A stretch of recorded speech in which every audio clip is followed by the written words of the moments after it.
যে প্রশ্নগুলো আসবে সেটা বলা ভুল, কারণ তোমরা সবাই জানো বা এতদিনে জেনে গেছো যে কম্পিটিটিভ পরীক্ষায় কখনো কিন্তু প্রশ্ন রিপিট হয় না। যত কম্পিটিটিভ পরীক্ষা আজ অব্দি দিয়েছো বা ভবিষ্যতে দেবে, কোনোদিন কিন্তু repetition of question you can't expect. তাহলে রিপিট কি হবে? রিপিট হবে কনসেপ্ট।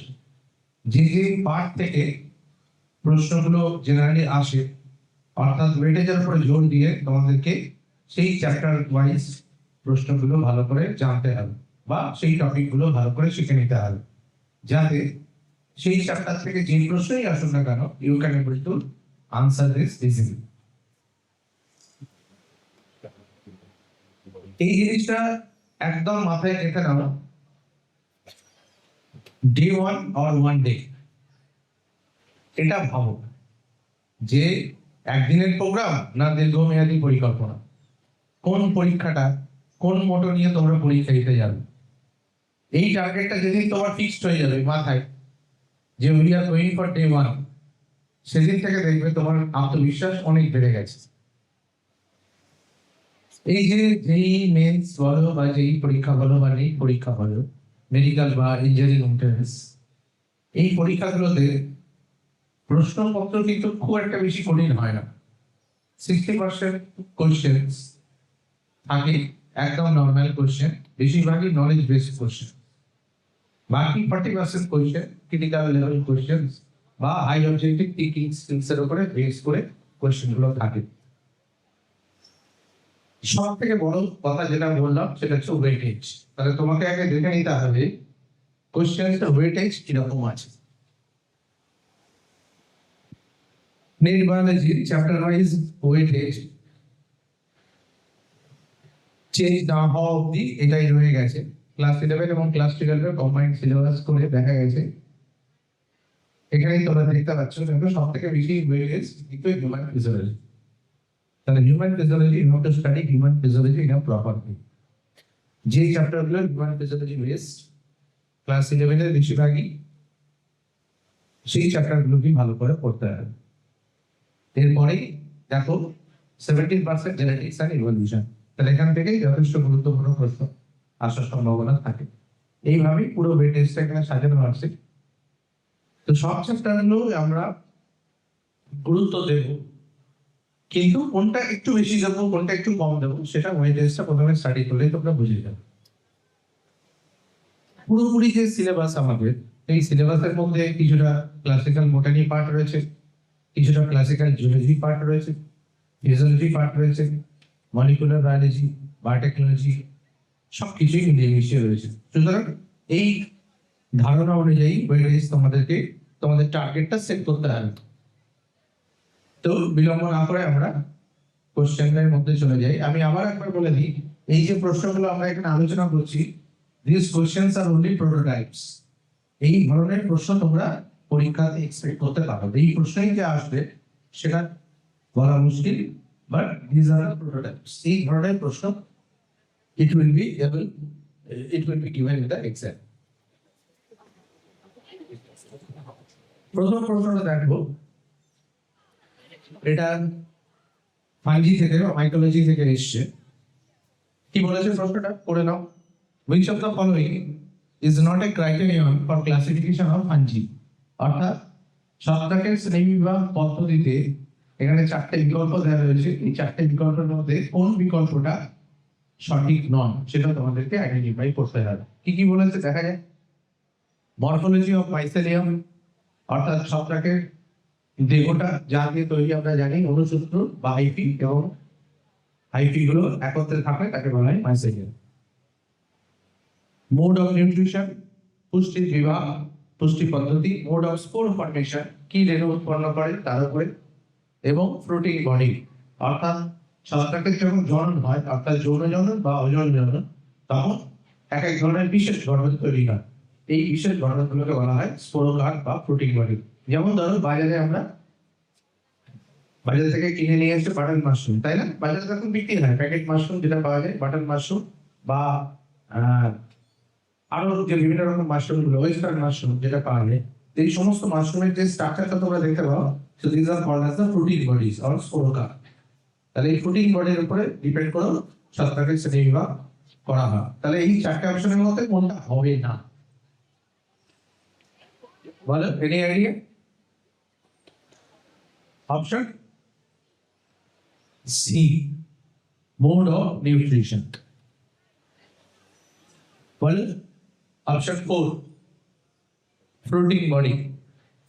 Anybody else? অপশন 3 সবগুলোই পেয়ে গেছি। Option 3 mode of spore formation. Option 2 পাচ্ছি মোড অফ নিউট্রিশন। তাহলে অপশন 2 পেলাম, একজন, দুজন, তিনজন।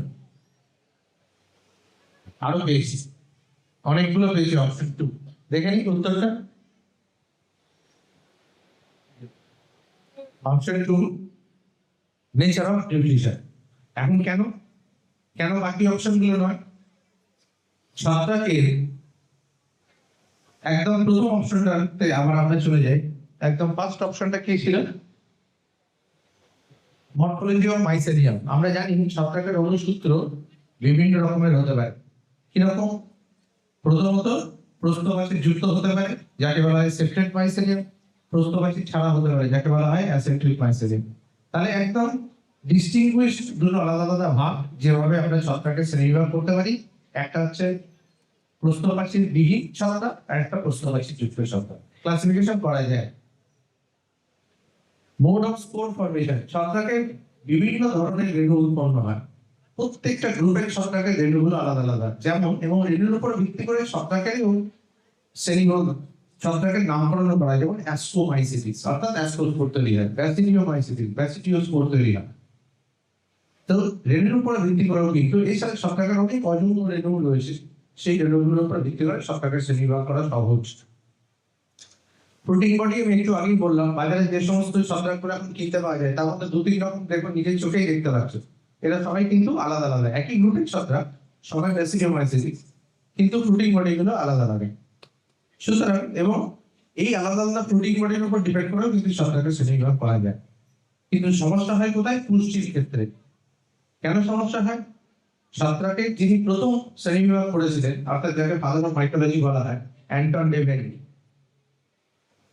এনার যে প্রথম শ্রেণীবিভাগ ছিল, সেই শ্রেণীবিভাগে ইনি পরিষ্কার বলে দিয়েছিলেন ছত্রাক এমন একটা ডাইভার্স গ্রুপ, যে গ্রুপ পরভোজী হলেও তার বিভিন্ন ধরনের পুষ্টি পদ্ধতি লক্ষ্য করা যায়। কখনো কখনো সে মিতজীবী সহ অবস্থানে থাকে, মিতজীবী অবস্থাতেও সে কখনো কখনো পরজীবী অবস্থায় চলে যেতে পারে। অর্থাৎ এই যে jumping of different types of nutritional modes, এই কারণে এটা পুরোপুরি অনিশ্চিত যে পুষ্টি পদ্ধতির উপর নির্ভর করে ছত্রাকের শ্রেণীবিভাগ। বোঝাতে পারলাম সবাইকে? তো এটাই হলো অ্যাকচুয়ালি কারণ, যে কারণে আমরা একমাত্র পুষ্টি পদ্ধতির উপরে নির্ভর করে ছত্রাকের শ্রেণীবিভাগ করতে পারি না। পরের যে প্রশ্নটা সেটা দেখো, ব্রায়োফাইটস অর্থাৎ প্লান্ট কিংডমের মধ্যে উভচর যাদের বলা হয়, অ্যাম্ফিবিয়ানস অফ দ্য প্ল্যান্ট কিংডম। কেন বলা হয়? কারণ এদের জননের জন্য জলের প্রয়োজন হয়, জল ছাড়া এদের কিন্তু জনন সম্পন্ন হয় না। এরা থাকেও নিজে সাথে পরিবেশে যেখানে জল অ্যাভেলেবল। প্রশ্নটা কি দিয়েছে? আমরা প্রত্যেকেই জানি যে ব্রায়োফাইটস এর জীবনচক্রে দুটো দশা থাকে। একটা হলো মূল যে উদ্ভিদ দেহটা, মূল উদ্ভিদ দেহটা কি? গ্যামেটোফাইট অর্থাৎ হ্যাপ্লয়েড জোন, এবং তার উপরে পুরোপুরি নির্ভরশীল থাকে স্পোরোফাইট। টেরিডোফাইটের ক্ষেত্রে কিন্তু আলাদা, sporophyte is not dependent on gametophyte, কিন্তু ব্রায়োফাইটের ক্ষেত্রে স্পোরোফাইটিক উদ্ভিদ দেহ পুরোপুরিভাবে গ্যামেটোফাইটের উপর নির্ভরশীল। তাহলে কোন দিক থেকে জীবনচক্র ঘুরছে? প্রথমে গ্যামেটোফাইট, তারপরে স্পোরোফাইট। এখন আমাকে অপশনগুলো দেখে নিতে হবে। Fusion of antherozoids with egg, attachment of gametophyte to substratum, reduction and division to produce haploid spores, formation of sporophyte, release of antherozoids into water. কোনটা পরপর ঠিক সিকোয়েন্স? তাহলে আমি প্রথমে কি বললাম যে ব্রায়োফাইটের মূল উদ্ভিদ দেহ কি? গ্যামেটোফাইট। তাহলে প্রথমে আমাকে খুঁজে নিতে হবে অপশনগুলোর মধ্যে গ্যামেটোফাইট কোন জায়গায় আছে। কত নম্বর অপশনে আছে গ্যামেটোফাইট? গ্যামেটোফাইট আছে ডি নম্বর option, attachment of gametophyte to the substrata. তাহলে প্রথমে গ্যামেটোফাইট তৈরি হবে। গ্যামেটোফাইট মানে লিঙ্গধর উদ্ভিদ দেহ। লিঙ্গধর উদ্ভিদ দেহে দু ধরনের জননাঙ্গ তৈরি হবে, পুংজননাঙ্গ অ্যান্থেরিডিয়াম এবং স্ত্রীজননাঙ্গ আর্কিগোনিয়াম। অ্যান্থেরিডিয়ামের মধ্যে অ্যান্থ্রোজয়েড বা স্পর্ম তৈরি হবে, আর্কিগোনিয়ামের মধ্যে এগ তৈরি হবে। এবার কি হবে, অ্যান্থ্রোজয়েড রিলিজ হবে, তাই তো? তাহলে অ্যান্থ্রোজয়েড রিলিজ হলো, রিলিজ হয়ে সাঁতার কাটবে কোথায়, ওই যে জল, এই কারণেই তো উভচর, তাই না? তা জল ছাড়া এদের জন্ম হবে না। তাহলে অ্যান্থ্রোজয়েড গুলো সাঁতার কেটে যাবে কোথায়, আর্কিগোনিয়াম গলার দিকে চলে যাবে, নেক্সট এই লম্বা গলা অতিক্রম করে ওরা এগের সাথে গিয়ে ফিউজ হবে। তাহলে তারপরের ধাপটা কি হবে, ফিউশন। ফিউশনের পরেই কি হয়ে গেল, দুটো এন প্লাসে ডিপ্লয়। তাহলে ডিপ্লয়েড স্টেজ মানে কি, স্পোরোফাইট। তাহলে এবার স্পোরোফাইট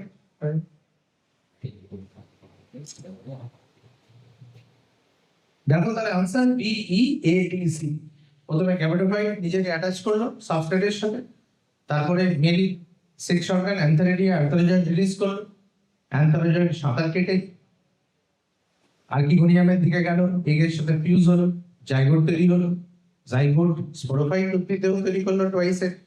স্পোরোফাইট আবার কি করবে, হ্যাপ্লয়েড স্পোর তৈরি করবে, মিয়োসিস পদ্ধতি দিল, আবার নতুন করে একটা গ্যামেটোফাইট উদ্ভিদ হতে যাবে। এইভাবে জীবন চক্রে চলতে থাকে। এবার আমরা অ্যানিমাল কিংডমে চলে আসি। প্ল্যান্ট কিংডম থেকে দুটো গুরুত্বপূর্ণ প্রশ্ন আমরা আলোচনা করলাম। তো এই প্রশ্ন দুটো দেখে কি মনে হলো, খুব বেশি কঠিন প্রশ্ন? একদমই কঠিন প্রশ্ন, খুবই সাধারণ প্রশ্ন, কিন্তু চিন্তা করে উত্তর দিতে হবে। পরের যে প্রশ্নটা, অ্যানিমাল কিংডম থেকে। অ্যানিমাল কিংডমের মধ্যে কোন অমেরুদণ্ডী প্রাণীর কথা এখানে আমি বলেছি, একাইনোডার্ম, কণ্টকতলী প্রাণী। কেন একাইনোডার্মের কথা বলেছি, অন্যান্য গ্রুপের প্রাণীর কথা বলিনি কেন? হঠাৎ করে কেন একাইনোডার্মের কথাই আমার মাথায় এলো? কেননা একাইনোডার্ম হলো অমেরুদণ্ডী প্রাণীদের মধ্যে সব থেকে উন্নত। একাইনোডার্মের সাথে কর্ডেক্সের অনেক মিল দেখা যায়, সুতরাং এরা সব থেকে উন্নত প্রাণী বাকি দেখছি। যাই হোক, প্রশ্নটা কি বলেছে, হাইড্রোলিক সিস্টেমের উপর প্রশ্নটা। কিরকম, role of water vascular system in echinoderm. ইকাইনোডার্মের ওয়াটার ভাস্কুলার সিস্টেমের কি কাজ? রেসপিরেশন এন্ড লোকোমোশন, শ্বসন এবং গমন, এক্সক্রিশন এন্ড লোকোমোশন, রেশন এবং গমন, capture and transport of food, খাবার শিকার করা এবং খাবারের পরিবহন, ডাইজেশন রেসপিরেশন, ডাইজেশন এক্সক্রিশন। এবার কোনটা সঠিক উত্তর হবে সেটা বেছে নিতে হবে। তাহলে আমাকে এখানে খুঁজতে হবে এই ওয়াটার ভাস্কুলার সিস্টেমের কাজ কোনটা নয়, তাই তো? সেটাই আমার প্রশ্নটা দিয়েছে। ওয়াটার ভাস্কুলার সিস্টেম আমি আগেই বললাম, this is a typical type of hydro system. এই সিস্টেমে কি হয়, এরা খাবার শিকার করতে পারে, খাবার ধরতে পারে, এই সমস্ত কাজগুলো, এবং গমনের ক্ষেত্রেও বিশেষ ভূমিকা গ্রহণ করে, কারণ আমরা জানি এদের গমনাঙ্গ হলো টিউবিট, তাই তো? তাহলে শিকার করতে পারে, গমন করতে পারে, আর কি করতে পারে, শ্বসনও করতে পারে, রেসপিরেশনও করতে পারে। তাহলে বাকি বড় থাকবে কোনটা, খাবার খাওয়া অর্থাৎ খাবার হজম করাতে এর কোনো ভূমিকা নেই। এছাড়া আর কিছু ভূমিকা নেই, রেশন পদার্থ বাইরে বের করাতেও এর কোনো ভূমিকা নেই, তাই তো? দেখা যায় উত্তর এ এন্ড সি অনলি। তাহলে এর কোনো মেজর রোল নেই ডাইজেশন এন্ড এক্সক্রিশনে, এই দুটো পদ্ধতিতে এদের কোনো ভূমিকা নেই, বাকি পদ্ধতিগুলোতে এর বিশেষ ভূমিকা আছে। এটা একটা হাইড্রোলিক নেটওয়ার্ক, আমি আগেই বললাম, তাহলে হাইড্রোলিক সিস্টেম এটা কাজ করে।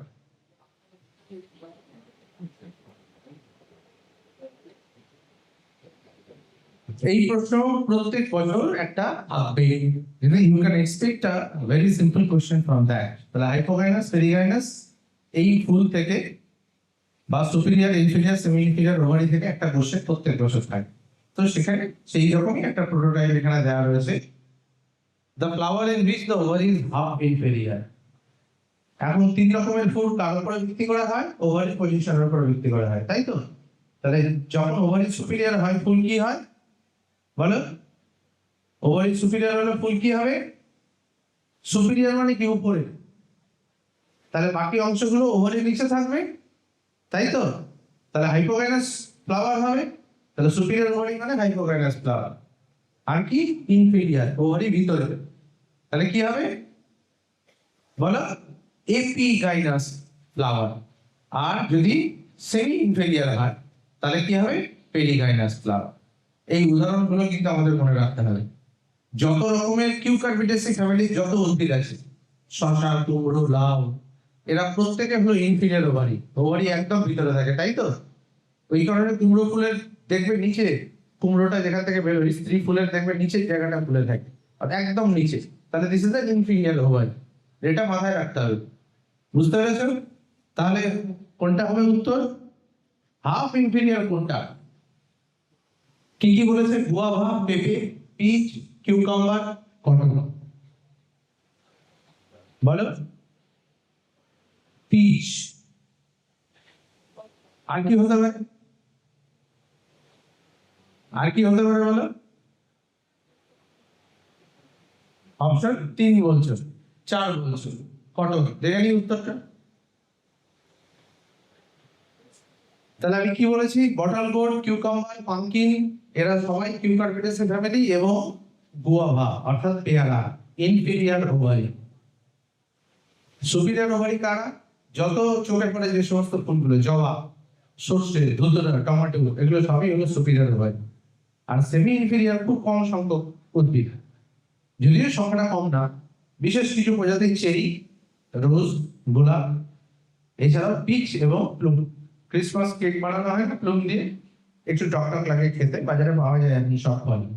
তাহলে এই প্লুম, পিচ, চেরি মনে রাখতে হবে সেমি ইনফেরিয়ার। এটা পুরোপুরি নলেজ বেসড কোশ্চেন্স। এটা মনে রাখতে পারলে তবেই আনসার করা যাবে। তুমি যদি উদাহরণগুলো প্রত্যেকটা জেনে রাখো, you can able to answer the questions.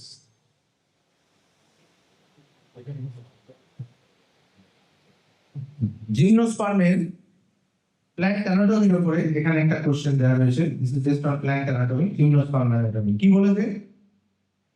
যে জিমনোস্পার্মের এইগুলো এখানে ফ্লোয়েম কম্পোনেন্টস দেখানো হয়েছে। এখানে যে অপশনগুলো রয়েছে প্রত্যেকটা ফ্লোয়েমের কম্পোনেন্ট। এর মধ্যে জিমনোস্পার্মের কোনটা থাকে না? যত এনজিওস্পার্ম আছে অর্থাৎ গুপ্তবীজী এবং গুপ্তবীজী উদ্ভিদ যত রয়েছে, প্রত্যেকটা গুপ্তবীজী উদ্ভিদের কিন্তু ফ্লোয়েমে শিবনল, সঙ্গী কোষ এগুলো প্রপারলি থাকে। ব্যতিক্রম কোথায় থাকে? জিমনোস্পার্মে।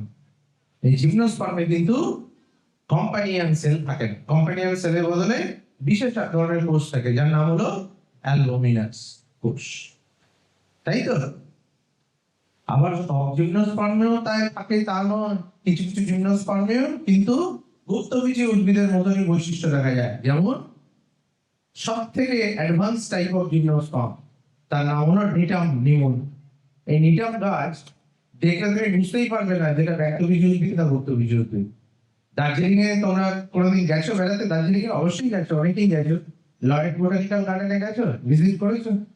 যদি দার্জিলিং এর লয়েড বোটানিক্যাল গার্ডেনে যাও বা আমাদের শিবপুরে যাও, সেখানে গেলেও তোমরা দেখতে পাবে এই গিঙ্গো বাইলোবা, নিটাম নিমন, এই সমস্ত গাছগুলো আছে। এই গাছগুলো কিন্তু ব্যক্তবীজী উদ্ভিদ, অথচ এদের বৈশিষ্ট্য এতই বেশি মেলে গুপ্তবীজী উদ্ভিদের সাথে, আলাদা করে এদেরকে চেনা যায় না। তাহলে এই ব্যতিক্রমগুলো বাদ দিলে বাকি কিন্তু কোনো জিমনোস্পার্মেই দেখে নিই আমরা। তাহলে সিড সেল, অ্যালবুমিনাস সেল এইগুলো থাকে, কিন্তু সিড টিউব, কম্পানিয়ন সেল থাকে না। তাহলে সিড টিউব যেটা সঙ্গী কোষ এবং সিড টিউব, যার মধ্যে দিয়ে মূলত খাদ্যের সরবরাহ হয়, খাদ্যের পরিবহন হয়, এই টিউব লাইক স্ট্রাকচার এটা কিন্তু থাকে না। তার বদলে কি থাকে? সিড সেল থাকে, কম্পানিয়ন সেলও থাকে, এইগুলো অ্যাবসেন্ট থাকে।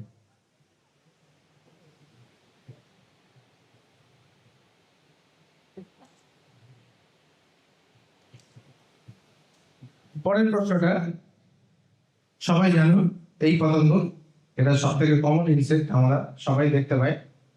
আমাদের ভারতবর্ষে সব রকমেরই ককরোচ পাওয়া যায়। জার্মান ককরোচ পাওয়া যায়, আমেরিকান ককরোচ পাওয়া যায়, অস্ট্রেলিয়ান ককরোচ পাওয়া যায়, ওরিয়েন্টাল ককরোচ পাওয়া যায়, এশিয়ান ককরোচ পাওয়া যায়। কিন্তু আজ অব্দি ভারতীয় ককরোচ পাওয়া যেত না। কিন্তু এই মার্চ মাসেই এখন থেকে ভারতীয় ককরোচও পাওয়া যাবে। এই মার্চ মাসে জেডএসআই, জুলজিক্যাল সার্ভে অফ ইন্ডিয়া, মহারাষ্ট্রের পুনে এনাদের তত্ত্বাবধানে একটা নতুন একটা আরশোলার প্রজাতি আবিষ্কৃত হয়েছে, নিওনোভোপটেরা পেনিনসুলারিস। এটা দাক্ষিণাত্যের পাহাড়ি অঞ্চলগুলোতে বিভিন্ন পচা গাছ বা গাছপাতার মধ্যে এই আরশোলার সন্ধান পাওয়া গেছে। তো এবার থেকে আমরা ভারতে, এই যে আমি একটু আগে বললাম যে সব রকমেরই ভারতে ককরোচ পাওয়া যায়, আমেরিকান ককরোচ, জার্মান ককরোচ, এবার থেকে ভারতীয় ককরোচও পাওয়া যাবে। যাই হোক, এই ককরোচের উপরে একটা প্রশ্ন এখানে দেওয়া হয়েছে। In the following diagram of elementary canal of the cockroach, identify levels A, B, C and D. তাহলে diagram based question কোনটা কি হবে? A gizzard, B crop, Malpighian tubules, hepatic cica. B option esophagus, crop, salivary glands, hepatic cica. C option crop, gizzard, hepatic cica, Malpighian tubules. D gizzard, hepatic cica, Malpighian tubules and C D. কি হবে মনে হচ্ছে? এ কি হবে? এ হবে এই যে লম্বা থলির মতো অংশটা দেখতে পাচ্ছ, এটাকে কি বলে? এটাকে বলে ক্রপ, যার মধ্যে খাবারটা ইনিশিয়ালি স্টোর থাকে। তারপরের অংশটাকে কি বলে? গিজার। এই গিজার আর ক্রপ আরশোলা ছাড়া কার থাকে? কে বলতে পারবে কার থাকে? কার থাকে? এনিওয়ান? সব পাখিদের থাকে, যত পাখি আছে।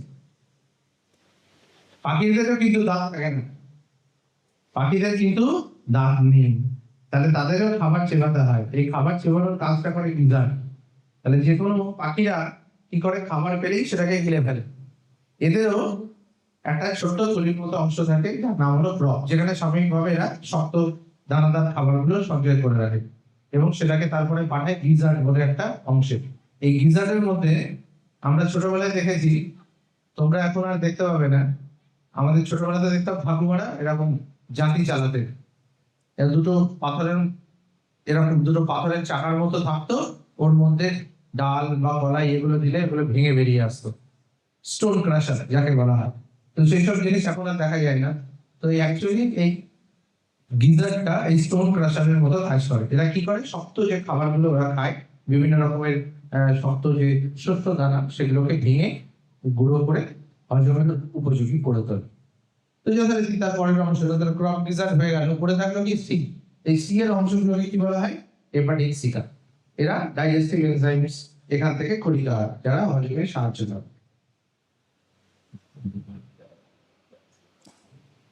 তাহলে অপশন কি হবে?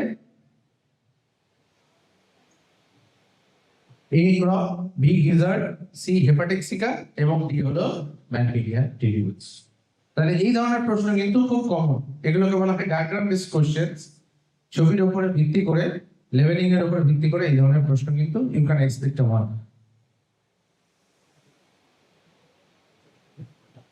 নেক্সট কোশ্চেন আমরা চলে যাই সাইকোলজি, সেল বায়োলজির উপরে। Given below are two statements, one is labeled as assertion and the other is labeled as reason. কি বলেছে assertion?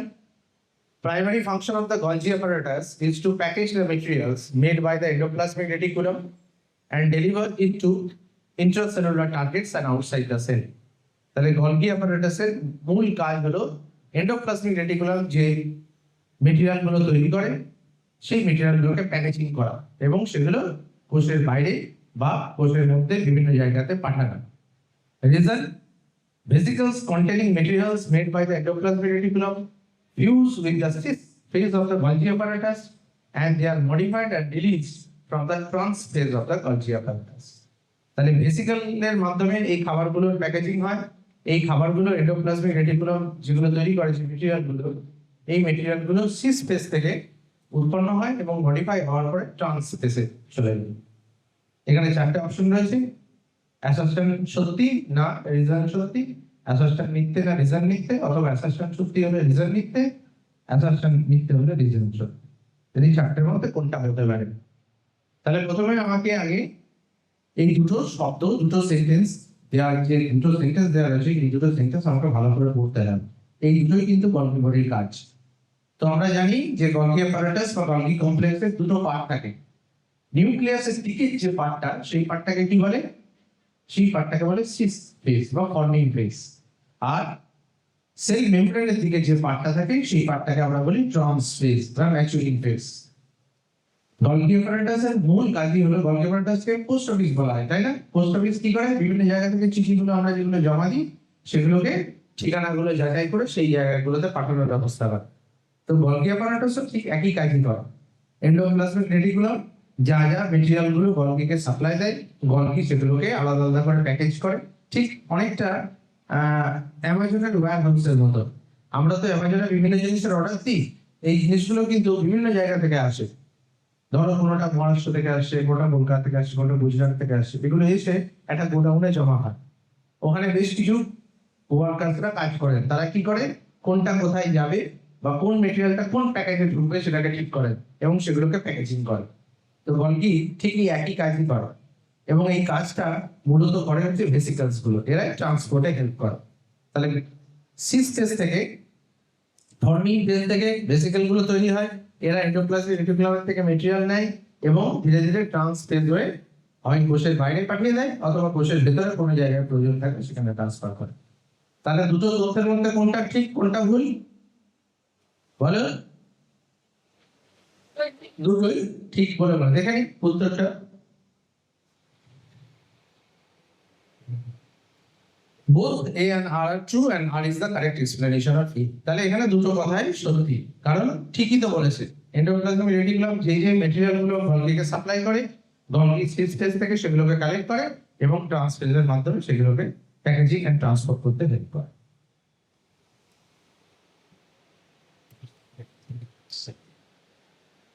এই প্রশ্নটা খুব ইন্টারেস্টিং।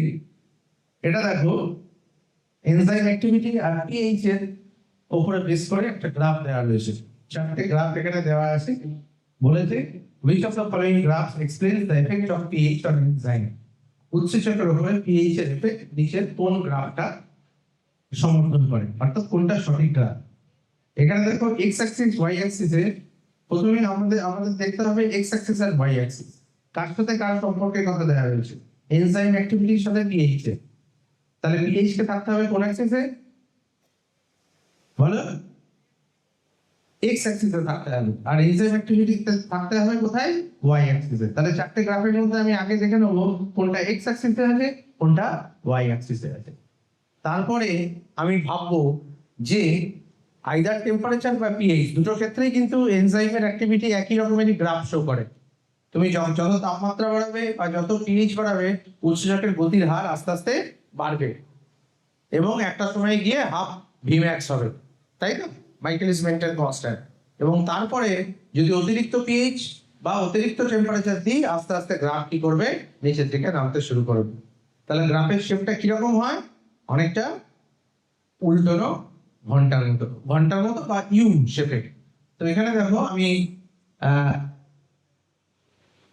যে ক্লিপিংস গুলো, এই চারটে যে ছবি দেওয়া রয়েছে তার মধ্যে কোনটা ঘন্টার মতো আকৃতি? কোন অপশনটা? অপশন 1 দেখে নিই আমরা। তাহলে आंसर এ। টিপিক্যালি পিএইচ এর এনজাইম অ্যাক্টিভিটির উপরে পিএইচ এর এফেক্টটা, এটা ক্যারেক্টারিস্টিক বেল শেপের কার্ভ। এটা যদি পিএইচ না থেকে টেম্পারেচার থাকতো সেখানেও কিন্তু এই একই উত্তরটাই হতো। তাহলে আমি এখানে একটা জিপ ক্লিপিংস দিয়েছি। এটা এই জিপ ক্লিপিংসটা একটা সিনেমার একটা ছোট্ট পার্ট। এটা হচ্ছে কুংফু হাসেল, অনেকেই দেখেছো হয়তো সিনেমাটা। তো এখানে এক ধরনের কুংফু ছিল, শের নীতি দাহার। এখানে খুব জোরে চিৎকার করাটাও একটা কুংফু আর্ট বলা হয়েছিল এবং সেটাকে অ্যাম্পলিফাই করার জন্য একটা ঘন্টা নেওয়া হয়েছিল। তো সেটাই এখানে দেখানো হয়েছে। যাই হোক, এটা তোমাদের মাথার মধ্যে দেওয়ার জন্য this must be a bell shape.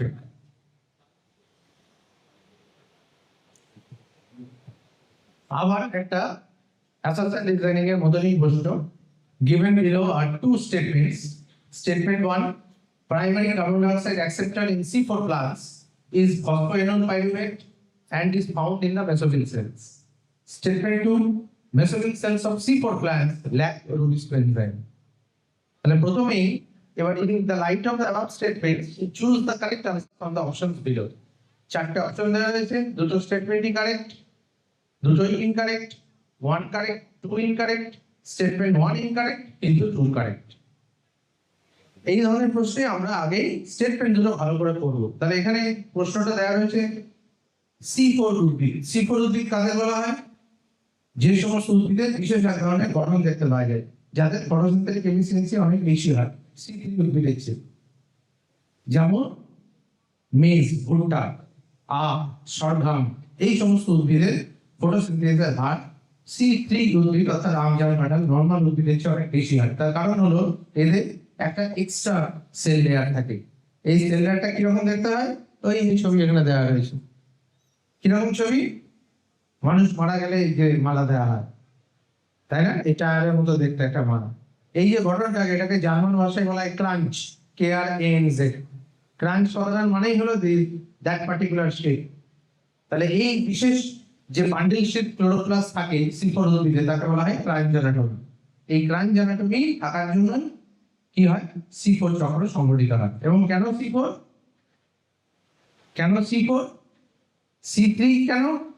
3 carbon যুক্ত যৌগ, তাই তো? প্রথম উৎপাদিত স্থায়ী যৌগ হলো 3 কার্বন যুক্ত শর্করা। কি ছিল C3 উদ্ভিদে?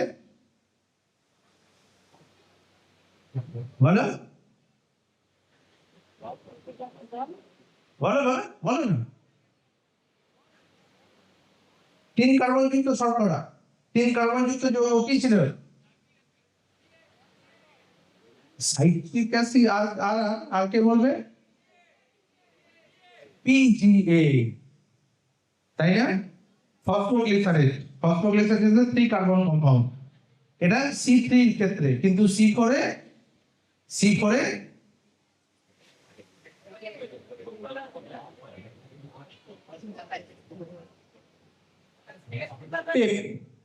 PEPA, phosphoenol pyruvate. Phosphoenol pyruvate is a 4 carbon compound.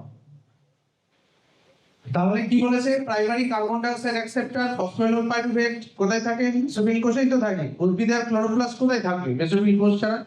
আমরা তো জানি মেসোফিল কোষেই ক্লোরোপ্লাস্ট থাকে। আর mesophyll cells of C4 plants lack rubisco. এখানে রুবিস্কোর কোনো কাজ আছে? রুবিস্কোর কাজ C3 তে। C4 এর কাজ টেককেস এর কাজ, তাই না? তাহলে রুবিস্কোর এখানে জায়গা নেই। তাহলে কি মনে হচ্ছে তো? কি?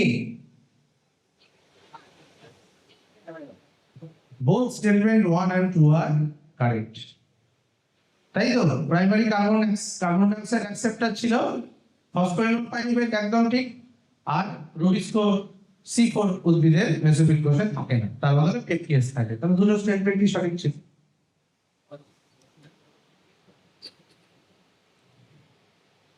নেক্সট কোশ্চেন, একটু ব্রেনস্টর্মিং। এবার দেখো কোশ্চেনের কাঠিন্যের মান একটু একটু করে বাড়ছে। প্রথম দিকে কোশ্চেনগুলো একটু সহজ ছিল, পরের দিকে কোশ্চেনগুলো একটু ব্রেনস্টর্মিং। এই কোশ্চেনটা, which of the following combinations is required for chemiosmosis? Chemiosmosis কাকে বলে? Anyone? Any idea? Chemiosmosis? বলো। পরিষ্কার কথা, প্রোটন গ্রেডিয়েন্ট তৈরি করা। Chemiosmosis, chemical osmosis to produce a proton gradient. তাহলে প্রোটন গ্রেডিয়েন্ট কেন তৈরি করা? এই প্রোটন গ্রেডিয়েন্ট তৈরি হয় বলেই ইলেকট্রনের স্থানান্তরণ হয় এবং এটিপি তৈরি হয়। তাহলে এটিপি তৈরি করা এবং ইলেকট্রনের স্থানান্তরণ করা, এই দুটো কাজেই মুখ্য ভূমিকা গ্রহণ করে কেমিওসমোসিস। প্রশ্নটা কি বলেছে? কেমিওসমোসিসের জন্য নিম্নলিখিত কোন কম্বিনেশন গুলোর প্রয়োজন? কোনটা না থাকলে কেমিওসমোসিস হবে না? 4টে সেট অফ অপশনস দেওয়া রয়েছে: proton pump, electron gradient, NADP synthase, membrane, proton pump, proton gradient, ATP synthase, membrane, proton pump, proton gradient, NADP synthase, proton pump, electron gradient, ATP synthase. কেমিওসমোসিস কোথায় হয়? কোন জায়গায় হয় বলো? কোথায় হয়? হয় ক্লোরোপ্লাস্টের থাইলাকয়েডে, তাই তো? লাইট রিঅ্যাকশন তো ওখানেই হয়।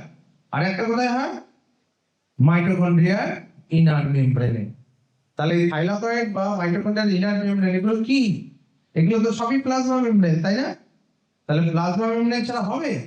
হবে না। তাহলে এই অপশনগুলোর মধ্যে প্রথমেই আমাকে দেখে নিতে হবে যে মেমব্রেন কোনটাতে আছে। আর মেমব্রেন ছাড়া কোনো অস্মোসিস সম্ভব নয়। তাহলে আগে আমি মেমব্রেনটা খুঁজে নেবো। তাহলে কোন দুটো অপশনে মেমব্রেন আছে? বি অপশনে আছে মেমব্রেন আর সি অপশনে আছে মেমব্রেন। এবার দেখো এখানে আমি ছবিতেও দেখিয়ে দিয়েছি তোমাকে, এই যে F0 F1 পার্টিকেল অক্সিজেন। এখানে এই মোটর বা রোটরটা যেখানে ঘুরছে তার দুদিকে, মেমব্রেনের দুদিকে কিন্তু তৈরি হয়েছে, কি তৈরি হয়েছে? Concentration gradient. কনসেন্ট্রেশনের পার্থক্য। কার ঘনত্বের পার্থক্য? প্রোটনের ঘনত্বের পার্থক্য। তাহলে কনসেন্ট্রেশন গ্রেডিয়েন্ট এখানে দরকার। তাহলে সেকেন্ড অপশন কি খুঁজবো আমি? Concentration gradient. কোন অপশনে আছে কনসেন্ট্রেশন গ্রেডিয়েন্ট? ওই যে প্রোটন গ্রেডিয়েন্ট। কোন কোন অপশনে আছে? বি আছে আর সি অপশনে আছে। তাহলে দেখো এ আর সি, এ আর ডি অটোমেটিক্যালি বাদ চলে গেল, তাই তো? কোন মানে করার বদল হলো, এখন পড়ে থাকলো বি আর সি। তাহলে দুটো তোমার হাতে আছে। এবার আমি দ্বিতীয় নম্বর আমি কি দেখবো? এবার দেখবো তৈরি কি হবে? তৈরি এটিপি হবে। তাহলে এটিপি তৈরি করবে যে উৎসেচক বা যে উৎসেচক কমপ্লেক্স, তার নাম কি? এটিপি সিনথেস, তাই তো? এবার দুটো অপশনের মধ্যে এটিপি সিনথেস কোনটা আছে আইডেন্টিফাই করে নাও। দেখে নিন উত্তরটা।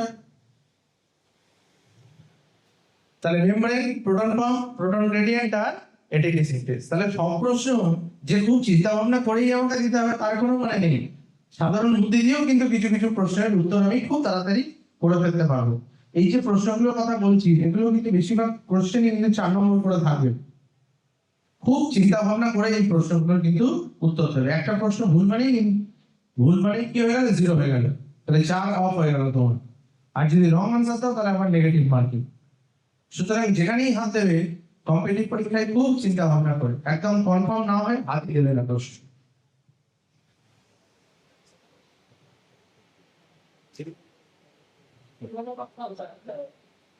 Production of cucumber has increased manifold in recent years. Application of which of the following phytohormones has resulted in this increased yield, as the hormone is known to produce female flowers in the plants? বলেছে এই বিগত বছরগুলোতে সত্যি তো আগে আমরা যখন ছোট ছিলাম তখন গরমকালেই কেবলমাত্র বাজারে দেখতাম শসা পাওয়া যেত, খুব গরম পড়লে। শীতকালে আর পাওয়াই যেত না। এখন কিন্তু সারা বছর পাওয়া যায় তো। লাউ, চাল কুমড়ো সারা বছর পাওয়া যায়, শীত, গ্রীষ্ম, বর্ষা সব সময় বাজারে অ্যাভেলেবল। তাহলে দেখা গেছে এই কিউকারবিটেসি ফ্যামিলির যে বিভিন্ন রকমের সবজিগুলো, এই সবজিগুলোর উৎপাদন বহুলাংশে বৃদ্ধি পেয়েছে এই বিগত বছরগুলোতে। তার কারণ জানতে চাওয়া হয়েছে। যে চাষিরা এক ধরনের ফাইটো হরমোন ব্যবহার করছে। যে ফাইটো হরমোন কি করে? এই ফাইটো হরমোন কি বলেছে? known to produce female flowers in the plants. তাহলে গাছে স্ত্রী পুষ্পের সংখ্যা বাড়িয়ে দেয়। তাহলে কোন গাছে বাড়ায়? কোন গাছে স্ত্রী পুষ্পের সংখ্যা বাড়ায়? বলো। যে উদ্ভিদগুলোতে দু রকমের ফুল হয়, তাই তো? পুরুষ ফুল এবং স্ত্রী ফুল। তারই তো আলাদা করবে স্ত্রী ফুল, না হলে আবার স্ত্রী ফুল আলাদা করে হয় নাকি? বেশিরভাগ কি তো উভলিঙ্গ, তাই না? সুতরাং কিউকারবিটেসি ফ্যামিলি পুরোপুরি এদের পুংপুষ্প এবং স্ত্রী পুষ্প আলাদা।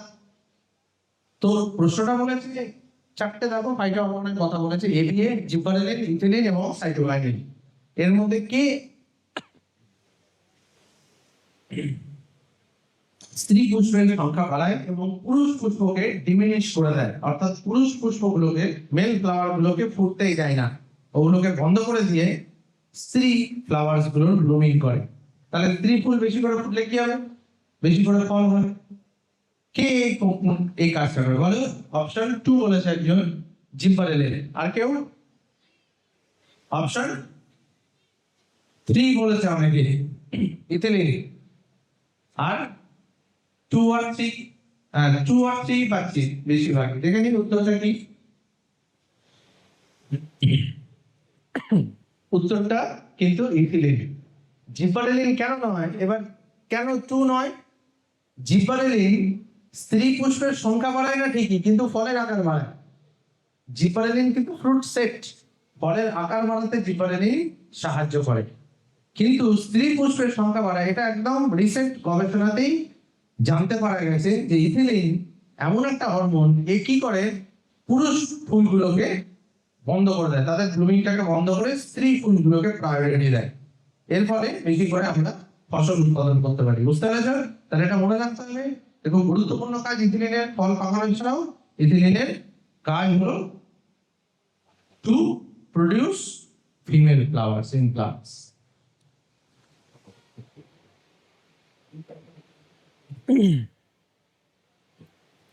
আরেকটা গুরুত্বপূর্ণ প্রশ্ন, এই প্রশ্নটা হার্ট থেকে দেওয়া হয়েছে হিউম্যান ফিজিওলজির উপরে।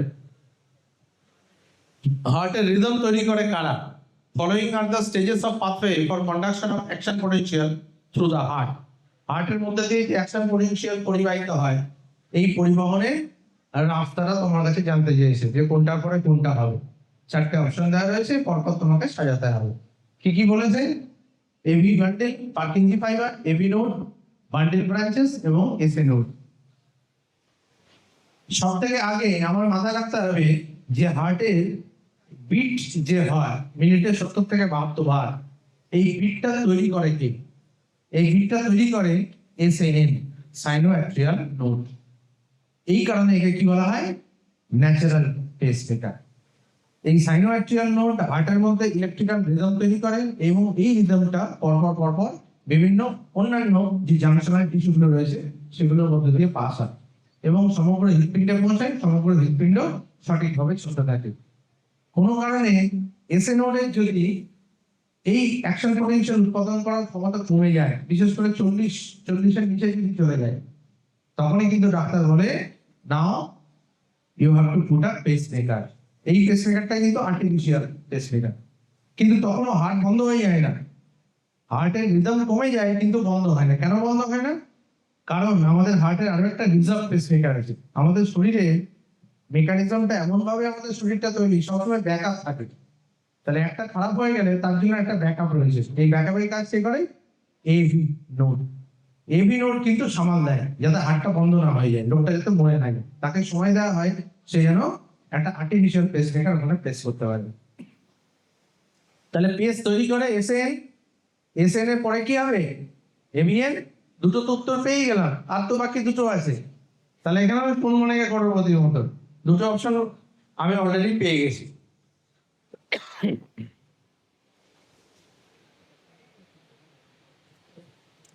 দেখো এই ছবিটা দেখো ভালো করে, সমস্ত রাস্তাটা তোমাদের চোখের সামনে ক্লিয়ার। তাহলে এসএন পেজ তৈরি করছে, সেখান থেকে ট্রান্সফার হচ্ছে এভিএন এ, এভিএন থেকে বান্ডিলে যাচ্ছে, বান্ডিল থেকে পার্কিনজি ফাইবার, পার্কিনজি ফাইবার থেকে সমগ্র হৃদয়ে ছড়িয়ে পড়ছে। তাই তো?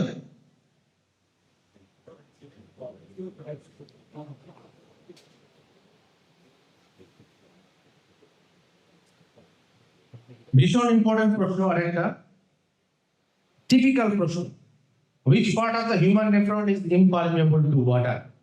আমরা নেফ্রনের মূলত তিনটে কাজ করে এসেছি। কি কি কাজ? প্রথমত আল্ট্রাফিল্ট্রেশন। আল্ট্রাফিল্ট্রেশন পদ্ধতিতে কি হয়? রক্তকে নেফ্রন ছাঁকে প্রতি মুহূর্তে এবং সেটা কি বের করে?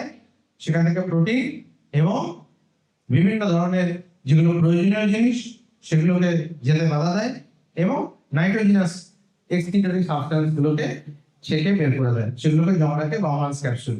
তাহলে গ্লোমেরুলাসের কাজ হলো আল্ট্রাফিল্ট্রেশন করা, বাউমান্স ক্যাপসুলের কাজ হলো সেগুলোকে স্টোর করা সাময়িকভাবে।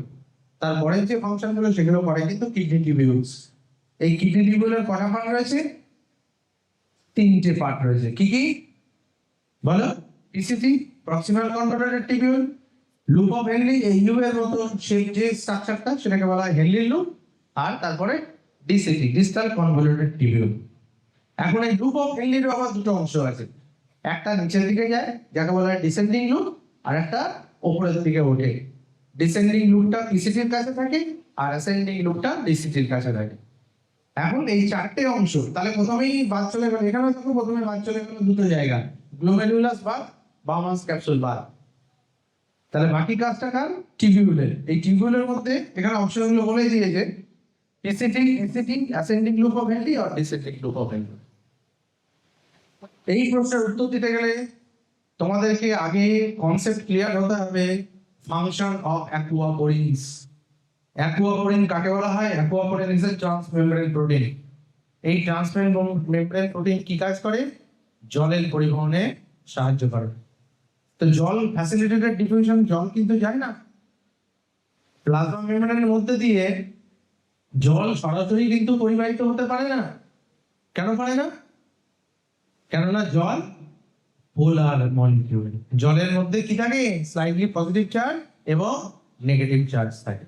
তাহলে যেহেতু পোলার মলিকিউল, এই কারণে স্বাভাবিক পদ্ধতিতে অর্থাৎ সহায়ক ব্যাপন পদ্ধতিতে কিন্তু জল যেতে পারে না। এর জন্য প্রয়োজন হয় কিসে? এর জন্য প্রয়োজন হয় ক্যারিয়ার প্রোটিনের বা চ্যানেল প্রোটিনের। এই বিশেষ ধরনের চ্যানেল প্রোটিন যার মধ্যে দিয়ে জলের পরিবহন হয় তাকে বলা হয় অ্যাকুয়াপোরিন। এই অ্যাকুয়াপোরিন, এই যে চারটে আমরা দেখতে পাচ্ছি, চারটে structure, PCT, DCT, ascending loop of Henle and descending loop of Henle, এর মধ্যে একটা জায়গাতে এই অ্যাকুয়াপোরিন থাকে না। তাহলে অ্যাকুয়াপোরিন না থাকলে কি হবে না?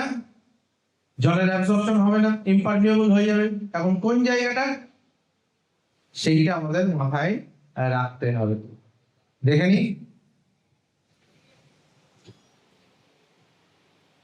Ascending limb of the loop of Henry. এই অ্যাসেন্ডিং লিম্ব যেটা, এর মধ্যে কিন্তু কোন রকমের অ্যাকুয়াপোরিন চ্যানেল থাকে না। এই অ্যাকুয়াপোরিন চ্যানেল না থাকার জন্য এখান থেকে জলের কোনো অ্যাবজর্পশন হয় না।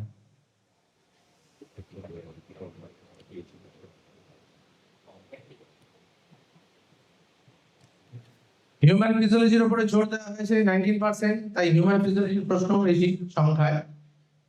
Select the incorrect statement regarding synapse. Synapse সম্পর্কে নিম্নলিখিত কোন তথ্যটি মিথ্যা বা ভুল? Electrical current can flow directly from one neuron into the other across the electrical synapse. Electrical সাইন্যাপসের মধ্যে দিয়ে একটা নিউরন থেকে আরেকটা নিউরনে খুব তাড়াতাড়ি কারেন্ট ফ্লো হয়। Chemical synapses use neurotransmitter. Chemical synapse neurotransmitter ব্যবহার করে স্নায়ু উদ্দীপনা পরিবহন করে। Impulse transmission across the chemical synapse is always faster than across the electrical synapse. Chemical synapse এর মধ্যে দিয়ে যে উদ্দীপনা, সেই উদ্দীপনা ইলেকট্রিক্যাল সাইন্যাপসের চেয়ে দ্রুত পরিবাহিত হয়। The membranes of the presynaptic and postsynaptic neurons are in close proximity in an electrical synapse. Electrical synapse এর ক্ষেত্রে প্রিসাইন্যাপটিক এবং পোস্টসাইন্যাপটিক নিউরনটা একে অপরের খুবই কাছে থাকে। কম্পারেটিভ পরীক্ষায় এটাই হলো মজা, যে মজা এবং কষ্টের যে চারটে অপশন থাকে, এই চারটে অপশনে মনে হয় সবগুলোই হবে, প্রত্যেকটাই মনে হয় ঠিক। এর মধ্যে থেকে খুঁজে বেছে নেওয়া কিন্তু বুদ্ধির পরিচয়। খুব ভালো করে প্রশ্ন অপশনস গুলো না পড়ে উত্তর করবে না। তাহলে প্রশ্নটা বেসিক্যালি কি বলেছে? বলেছে এখানে দু রকমের সাইন্যাপসের কথা বলা হয়েছে, একটা হলো ইলেকট্রিক্যাল সাইন্যাপস আর একটা হলো কেমিক্যাল সাইন্যাপস। আমরা জানি ইলেকট্রিক্যাল সাইন্যাপসে নিউরোট্রান্সমিটারের প্রয়োজন হয় না, কেমিক্যাল সাইন্যাপসে নিউরোট্রান্সমিটারের প্রয়োজন হয়। ইলেকট্রিক্যাল সাইন্যাপসের ক্ষেত্রে দুটো স্নায়ুকোষ একে অপরের খুব কাছাকাছি থাকে, এই কারণে সরাসরি স্নায়ু উদ্দীপনা পরিবাহিত হতে পারে। কিন্তু রাসায়নিক সাইন্যাপসের ক্ষেত্রে কি হয়? নিউরোট্রান্সমিটারের প্রয়োজন হয়, ক্যালসিয়াম চ্যানেল খুলে যায়, অ্যাসিটাইলকোলিন বা গাবা মিশ্রিত হয়, সেগুলো প্রিসাইন্যাপটিক থেকে পোস্টসাইন্যাপটিকে যায়, তারপরে স্নায়ু উদ্দীপনা পরিবাহিত হয়। তাহলে এখানে দেরি হয়। তাহলে তাড়াতাড়ি কোথায় হয়? ইলেকট্রিক্যাল সাইন্যাপসে হয়। কেমিক্যাল সাইন্যাপসে কিন্তু ডিলে হয় তো এই স্নায়ু উদ্দীপনা পরিবহনের ক্ষেত্রে। তাহলে কোনটা ভুল মনে হচ্ছে এর মধ্যে? বলো। সি। কেন সি? এখানে বলেছে কেমিক্যাল সাইন্যাপসটাই ফাস্টার ইলেকট্রিক্যাল সাইন্যাপসের চেয়ে, তাই না? তাহলে বাকি অপশনগুলো ঠিক, সিটাই ভুল।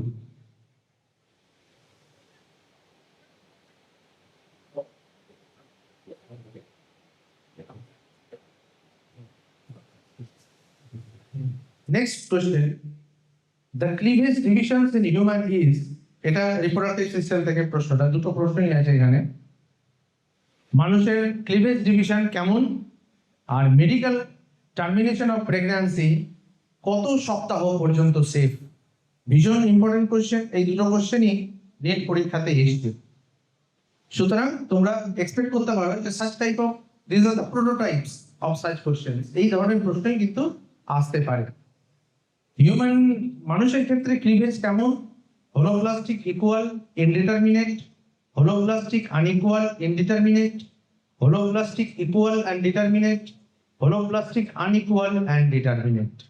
মানুষের ক্ষেত্রে ক্লিভেজ মনে রাখতে হবে, হোলোপ্লাস্টিক তো অবশ্যই, কারণ পুরো ব্লাস্টোমিয়ারটা থেকে ক্লিভেজ হয়, এবং আনইকুয়াল এবং ইনডিটারমিনেট। কেন ডিটারমিনেট নয়? যদি ডিটারমিনেট হতো তাহলে কিন্তু টুইনস তৈরি হতো না, আইডেন্টিক্যাল টুইনস কখনোই তৈরি হতো না।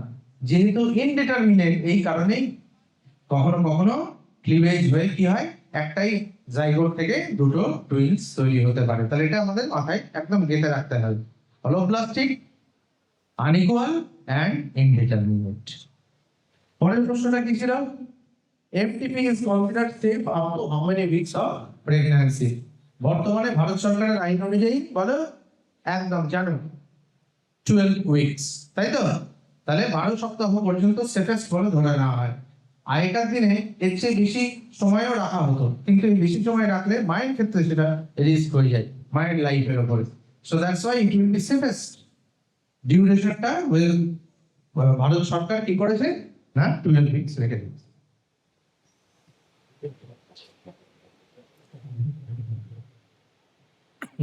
খুবই ইন্টারেস্টিং কোশ্চেন। তোমরা গাদা গাদা কোশ্চেন, গাদা গাদা অঙ্ক সলভ করেছো মেন্ডেলের এক্সপেরিমেন্টে, মেন্ডেলের ইনহেরিটেন্স থেকে, কিন্তু একটা খুব সাধারণ প্রশ্ন এখানে আমি দিয়েছি। এই প্রশ্নে কোনো অঙ্কও দিইনি, কোনো রকমের গ্রাফিক্যাল রিপ্রেজেন্টেশনও দিইনি, কোনো কিছু করতে বলিনি। আমি খালি বলেছি যে মেন্ডেলের তত্ত্ব, যে থিওরি ছিল মেন্ডেলের, সেটা মেন্ডেলের সময়তে কেন সর্বজনগ্রাহ্য হয়নি। Why Mendel's theory was not widely accepted by that time? মেন্ডেলের যে থিওরি ছিল, সেই থিওরিটা সবাই কেন সেই সময়তে মেনে নেয়নি। আমরা সবাই জানি যে মেন্ডেল কিন্তু ডিপ্রাইভ ছিলেন, তিনি কিন্তু তার সত্যিকারের সম্মানটা পাননি। 18th সেঞ্চুরিতে মানুষের মধ্যে ধারণা এত উন্নত ছিল না। মেন্ডেলের সূত্রগুলো আবার রিডিসকভার হয় 19th সেঞ্চুরির প্রথম দিকে। তিনজন আলাদা আলাদা সায়েন্টিস্ট আলাদা আলাদা ভাবে মেন্ডেলের যে এক্সপেরিমেন্টস গুলো নিজেদের দেশে করেছিলেন, এবং করার পরে দেখেছিলেন মেন্ডেল যা যা সিদ্ধান্তে এসেছিলেন ওনারা একই সিদ্ধান্তে আসেন। তো তারপর থেকে 19th সেঞ্চুরি থেকে কিন্তু মেন্ডেলের কথা সারা পৃথিবী জানতে পারে। তার আগে কিন্তু মেন্ডেল পুরোপুরি বিস্তৃত ছিলেন। কেন ছিলেন? 4টে অপশন এখানে রয়েছে। কি কি? His experiments lacked statistical analysis, making them difficult to interpret. মেন্ডেলের এক্সপেরিমেন্টের মধ্যে স্ট্যাটিস্টিক্যাল অ্যানালিসিস ছিল না, এই কারণে ইন্টারপ্রিটেশনটা কঠিন হয়ে পড়েছিল। Number 2, his research focused on human genetic variation, which was not widely accepted at that time. মেন্ডেলের রিসার্চ ছিল হিউম্যান জেনেটিক ভ্যারিয়েশনের উপরে, মানুষের বিভিন্ন ধরনের যে বৈচিত্র্য বংশগত তার উপরে ছিল, যেটা সেই সময়তে কি ছিল, চার্চের কিন্তু বিশাল প্রভাব ছিল। খ্রিস্টান দুনিয়ায় চার্চের প্রভাব কিন্তু অনেক ছিল সেই সময়। চার্চ যেটা বলতো সেটাই কিন্তু মানুষ ধ্রুব সত্য হিসেবে বিশ্বাস করতো। সুতরাং জেনেটিক্যাল ভ্যারিয়েশন, এই সমস্ত কথা, শুধু জেনেটিক্যাল ভ্যারিয়েশন না, অ্যানিমালের উপরে এক্সপেরিমেন্টও কিন্তু চার্চ নাম করাতো। অ্যানিমালের উপরে যদি কোনো রকমের এক্সপেরিমেন্ট হতো, this will be considered as cruelty on animal, church সেটাও বন্ধ করে দিত। তো তখনকার দিন অ্যানিমালের উপরেও এক্সপেরিমেন্ট করা যেত না। His concept of stable and discrete factors contradicted the widely accepted theory of blending inheritance. Blending inheritance এর যে থিওরি মানুষের মধ্যে তখনকার দিনে ছিল, তার থিওরি তার সাথে ম্যাচ করেনি। His use of Drosophila melanogaster instead of plants was considered implausible. তিনি Drosophila melanogaster বলে এক রকমের জীবকে ব্যবহার করেছিলেন তার পরীক্ষার জন্য। এই 4টে অপশনের মধ্যে কোনটা ঠিক বলে মনে হচ্ছে? প্রথমে খুঁজে দিই কোনগুলো বাদ। আমরা সেই ক্লাস 10 থেকে পড়ে আসছি মেন্ডেলের তত্ত্ব অঙ্কের উপর এবং স্ট্যাটিস্টিক্স এর উপর বেস করে, তাই তো? সুতরাং ভুলের কোনো জায়গায় নেই। তাহলে প্রথম অপশন বাদ চলে গেল, তার তত্ত্ব স্ট্যাটিস্টিক্যাল ছিল। সেকেন্ড অপশন, হিউম্যান জেনেটিক ভ্যারিয়েশনের উপর পরীক্ষা করেছিলেন, করেননি। ওই যে উপরে আমি ঠিক দিয়ে দিয়েছি, নাচছে কারা? মোটর বীজ। তাহলে পি প্ল্যান্টের উপর পরীক্ষা করেছিলেন। আর ড্রসোফিলা তো আমরা জানি, ড্রসোফিলা মেলানোগাস্টার ফলের মাছি, এর উপরে পরীক্ষা করেছিলেন কে? মর্গ্যান, নোবেল পুরস্কার পেয়েছেন, লিঙ্কেজ আবিষ্কার করেছেন। সুতরাং সে তো 19th সেঞ্চুরিতে, 18th সেঞ্চুরিতে মেন্ডেল 100 বছর আগে। সুতরাং মেন্ডেল ড্রসোফিলার মাছির উপরেও পরীক্ষা করেন। তাহলে পড়ে থাকলো কোনটা? কেন এটা হবে? তখনকার দিনে মানুষের মধ্যে ধারণা ছিল এই যে আমরা হলাম ব্লেন্ডিং, মানে কি বলতো, এই ঘরের দেওয়ালে রং করি না, এই রংটা এই এই কালার নিয়ে আসবো, পুরোপুরি হলুদ নয়। তাহলে ডিপ হলুদের সাথে একটু সাদা মিশিয়ে আমরা এই হলুদটাকে তৈরি করবো। তো তখনকার দিনে মানুষের মধ্যে ধারণা ছিল যত এই ইনহেরিটেন্স প্যাটার্ন এগুলো হলো ব্লেন্ডিং, মায়ের গুণ এবং বাবার গুণ, এই দুটো গুণের মধ্যে মিশ্রণ করে আমরা তৈরি হয়েছি। কিন্তু তা তো নয়। মেন্ডেল পরীক্ষা করে দেখিয়ে দিয়েছিলেন যে রিসেসিভ ক্যারেক্টারও কিন্তু আবার ফেরত আসে। যদি ব্লেন্ডিং ইনহেরিটেন্স হতো তাহলে কোনোদিনই কিন্তু রিসেসিভ ক্যারেক্টার আবার ফেরত আসতো না। তাহলে এইটা সেই সময় একটু মানুষ মেনে নিতে পারেনি। হ্যাঁ, তুমি মহাপণ্ডিত, আমরা যা জানি তুমি তার উপরে কথা বলছো। এই কারণে বেশিরভাগ বিজ্ঞানীরাই মেন্ডেলের থিওরিকে পাত্তা দেন।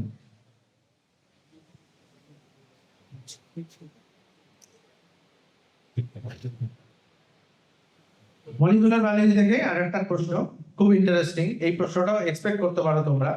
The given mRNA sequence course for a polypeptide. নিচে একটা এমআরএনএ সিকোয়েন্স দেওয়া রয়েছে।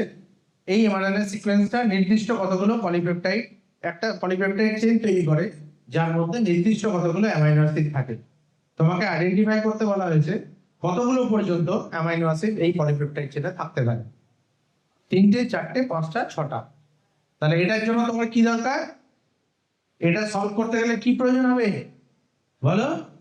কোডিং ডিকশনারি লাগবে, তাই না? তাহলে কোডিং ডিকশনারি মুখস্থ না করলে এই প্রশ্নের উত্তর দেওয়া কিন্তু মুশকিল। তাহলে তোমাকে প্রথমে কোডিং ডিকশনারিটা মাথায় রাখতে হবে। দেখাবো কোডিং ডিকশনারি? কোডিং ডিকশনারি দেখিয়ে দিলেই তুমি আনসার করে দেবে, কিন্তু এটা তো পরীক্ষায় তোমায় কেউ দেখাবে না। তাহলে তোমায় কি করতে হবে? কোডিং ডিকশনারি মুখস্থ করতে হবে। দেখে নাও কোডিং ডিকশনারি, আনসারটা আগে দেখো না, আগে কোডিং ডিকশনারিটা দেখো। প্রথমে কি ছিল? এইউজি। কোডিং ডিকশনারিতে এইউজি কোথায় আছে? দেখো লাল কালি দিয়ে দেখানো আছে, তাই না? এইউজি সবসময় প্রথমে থাকবে, থাকবে তো। এ হলো মিথায়োনিন। মিথায়োনিন যে কোনো পলিপেপটাইডের সব থেকে শুরুতে থাকে। প্রোক্যারিওটের ক্ষেত্রে কিন্তু অ্যাসিটাইলেটেড মিথায়োনিন। জিইউজি কোডিং ডিকশনারি দেখো কোথায় আছে? জিইউজি পেয়েছো খুঁজে? জিইউজি কাকে কোড করে? একদম বাঁ দিকের নিচে দেখো, জিইউজি কোডস ফর ভ্যালিন। তাহলে খাতা পেন নিয়ে নাও। মিথায়োনিন প্রথমে, মিথায়োনিনের পরে ভ্যালিন। কটা হলো? দুটো হয়ে গেল অলরেডি। তারপরে কি আছে? জিএজি। আবার কোডিং ডিকশনারি দেখে নি। জিএজি পেয়েছো খুঁজে? কোথায় আছে? একদম নিচের 3 নম্বর কলমে দেখো, কাকে কোড করে? জিএজি। ওই যে একদম নিচের 3 নম্বরে দেখো, জিএজি, গ্লুটামিক অ্যাসিড। জিএলইউ মানে গ্লুটামিক অ্যাসিড, তাই তো? জিএলএন আর জিএলইউ কিন্তু আলাদা। জিএলএন হলো গ্লুটামাইন আর জিএলইউ হলো গ্লুটামিক অ্যাসিড। তাহলে গ্লুটামিক অ্যাসিড 3 নম্বর।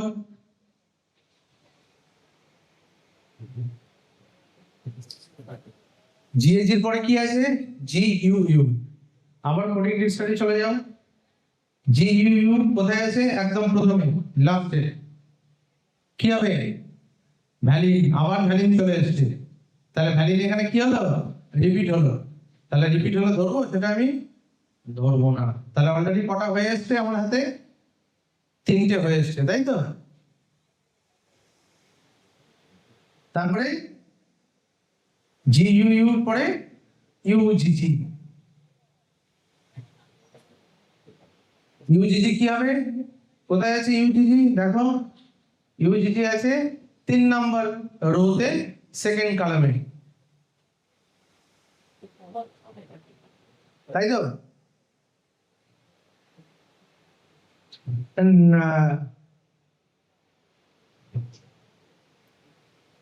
পেয়েছো খুঁজে ইউজিজি?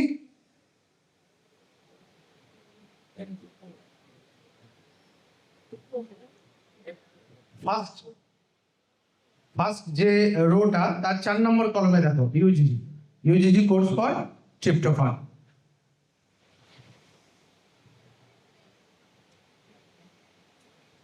ইউজিজির পরে কি আছে? ইউএএ। ইউএএ কি?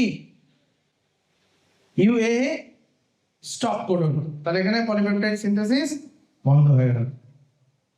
তাহলে টোটাল কতগুলো হলো? একটা রিপিট আছে, তাহলে ওটাকে বাদ দেবো আমি, তাহলে টোটাল 4টে। তাহলে উত্তর কি হবে? তাহলে AUG মিথায়োনিন, GUG GUU valine, GAG glutamic acid, UGG ট্রিপ্টোফান। 6 নম্বর পজিশনে যেহেতু UAA রয়েছে, যেটা পলিপেপটাইড চেনের প্রিম্যাচিওর টার্মিনেশন করে, এই কারণে এখানেই এটা বন্ধ হয়ে যাবে।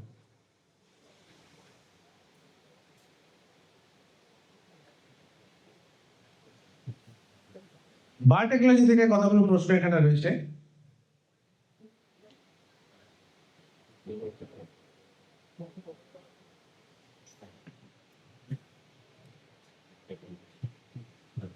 Which of the following statements regarding restriction endonuclease is incorrect?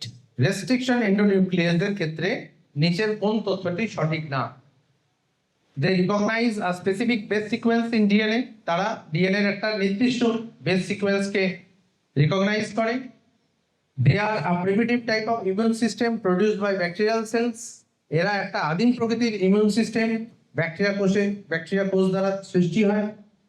They digest DNA by removing nucleotides from a 3' end. এরা DNA 3' end থেকে নিউক্লিওটাইড গুলো রিমুভ করতে শুরু করে। They often create sticky ends. তারা কখনো কখনো স্টিকি এন্ড তৈরি করে। তাহলে ভুল তথ্য রেস্ট্রিকশন এন্ডোনিউক্লিয়াস এর ক্ষেত্রে কোনটা?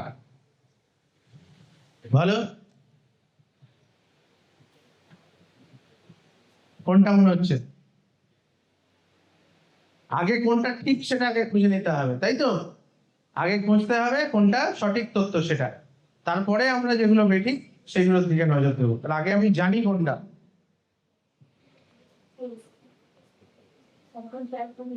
কটা অবধি?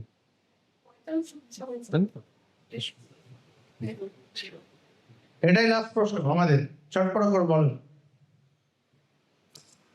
স্পেসিফিক বেস সিকোয়েন্স চিনে তো, এই কারণেই তো এর নাম restriction endonuclease, because it is restricted to a particular position of a DNA. তাহলে এক নম্বরটা ঠিক। They are primitive type of immune system produced by bacteria cell. অবশ্যই ব্যাকটেরিয়া কোষ দ্বারা সৃষ্টি, এটা সবথেকে পুরনো ইমিউন সিস্টেমের মধ্যে পড়ে রেস্ট্রিকশন এন্ডোনিউক্লিয়াস গুলো, তাই তো? They digest DNA by removing nucleotides from a 3' end. এটা একটু ফিশি মনে হচ্ছে, তাই না? আর স্টিকি এন্ড তো তৈরি করে। তাহলে 4 নম্বরটাও ঠিক। তাহলে 1 2 4 ঠিক, পড়ে রইল 3। এবার উত্তরটা দেখে নি কেন।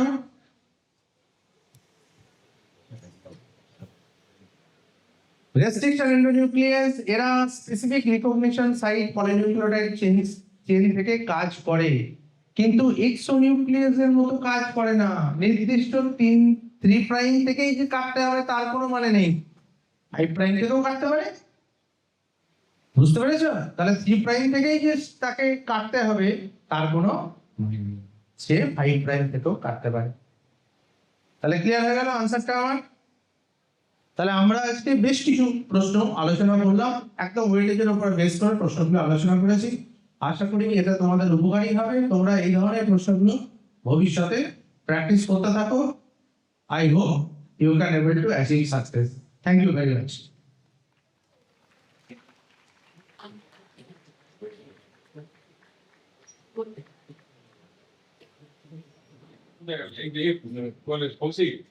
পরিচয় করে দাও না। হ্যাঁ,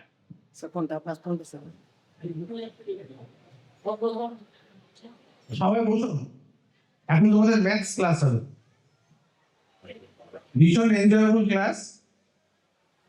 এখন আমি মঞ্চে ডেকে নেবো অজিত কুমার দাস মহাশয়কে, উনি তোমাদের ম্যাথমেটিক্স এর ক্লাস করাবে।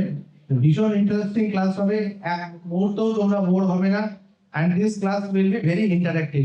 সবাই কিন্তু খাতা পেন নিয়ে তৈরি হয়ে থাকো, স্যার কিন্তু স্টেজে ডাকবেন তোমাদের এক এক করে, এবং অঙ্ক কিন্তু সলভ করাবে। সুতরাং কেউ চলে যাবে না, সবাই অপেক্ষা করে বসো। Your class will begins now.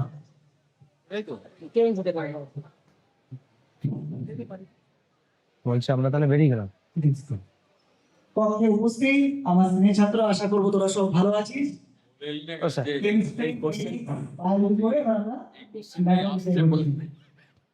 এবং কক্ষে উপস্থিত আমার শিক্ষক মহাশয়দেরকেও যথাযথ সম্মান জানিয়ে আমি আমাদের আমরা কলেজে এখন কাম করি ক্লাস শুরু করছি। কি যে কথা বলছে তোদের যদি মনে হয় স্যার কি কাজে লাগবে না, কোশ্চেনটাই দেখছি কি অসুবিধা হচ্ছে? নাকি ডাকের প্রয়োজন নেই? বেরিয়ে দাঁড়ান, এখানে বসে দিন, ঠিকঠাক বস। যাদের এ নেই ম্যাথ নেই সবাই সাইকেল চালাতে পারিস? রে সকাল সাইকেল চালাতে পারিস তো, তাই তো? তা আজকে বাড়িতে যদি ধর মনে কর অনেকদিন সাইকেল চালাচ্ছি, কি আছে আজকে প্রোগ্রাম সাইকেল সাকসেসফুল প্রোগ্রাম হয়েছে পারবি? না কিছু পড়াচ্ছে ছাত্র সাইকেল চালাতে সবাই চালা, একবার শিখলে কি হয়? বোলপুরে সারা জীবন উপরে ভালো হবে। মনে থাকে, মনে থাকে, থাকে। না, আমি বলবো। থাকে, ম্যাথ পুরো কি পারি? ইয়ে যাবো। বা সায়েন্স সাবজেক্ট কি পারি? হ্যাঁ, তাহলে কি করলাম? বোলপুরের প্র্যাকটিস। প্র্যাকটিস মানে কি? এটা ব্যায়াম, কত আশা করছেন তাই তো? প্র্যাকটিস করতে হবে এগুলো। ফল কত আবারও বলছি, তোরা যারা নড়াচড়া করছিস কি অসুবিধা কি হচ্ছে? যদি নড়াচড়া করা হয় ঠিকঠাক করলে তারপর শুরু করছি। তোদের বাড়ির বিষয় নিয়ে দেখা যাক চুপচাপ বস। অহংকার করছে ওকে সবাই দেখেছিস তো ম্যাথমেটিক্স 3 61 to 90 তবে বোলপুরে আমার হ্যাঁ খেয়েছি আমার দুটো 61 to 90 আমার দুটো বন্ধু আছে বোলপুর হাই স্কুলের একজন আর একজন হচ্ছে নিশোপট্টি হাই স্কুল বড় বড় বড় স্কুল আমি ওদেরকে বলে দিচ্ছি ওরা কিন্তু মিস করবি না প্রোগ্রাম তারা এসছে স্যার পেন আর নামকি বাহা ঢাকা পেন এই প্রোগ্রাম তারাই অ্যাটেন্ড করেছে যারা কিন্তু ক্র্যাক করে ফালতু ছেলে একটা আসেনি এখানে মিটাতে একটা বন্ধু লোকজন আসে যে কটা এসছে সেটা টার্গেট নিয়ে এসছে যে আমরা ক্র্যাক করবো সকালে সামনেই আছে বিজুল পেয়েছি ফার্স্ট কোশ্চেন 61 নাম্বার কোশ্চেন আবার বলা হচ্ছে যদি যে যাওয়া হয় চলে যাও পড়াশোনা করছো করে বারবার এবং ক্লাসগুলো মন দিয়ে শুনেছি যারা বসে তাদের কি প্রশ্ন করা থাকবে তাই বলছি 61 নাম্বার কোশ্চেন হ্যাঁ if log base 0.2 within 5 bracket x minus 1 greater than log base 0.04 সাউন্ডটা দিয়ে then the first bracket is plus 5 option A minus 1 to 4 option B record হবে না 3 voice record option C 1 to 4 and D 1 to 3 Vikram তোরা question আগেও দেখে নে কি হলো নড়াচড়া করছিস কেন বারবার বলতে না গেল মাথা পেন আর মাথা আগে 1 ঘন্টা 10 মিনিট থেকে 15 মিনিট লাগবে শুরু করে দাও তাহলে শুরু করো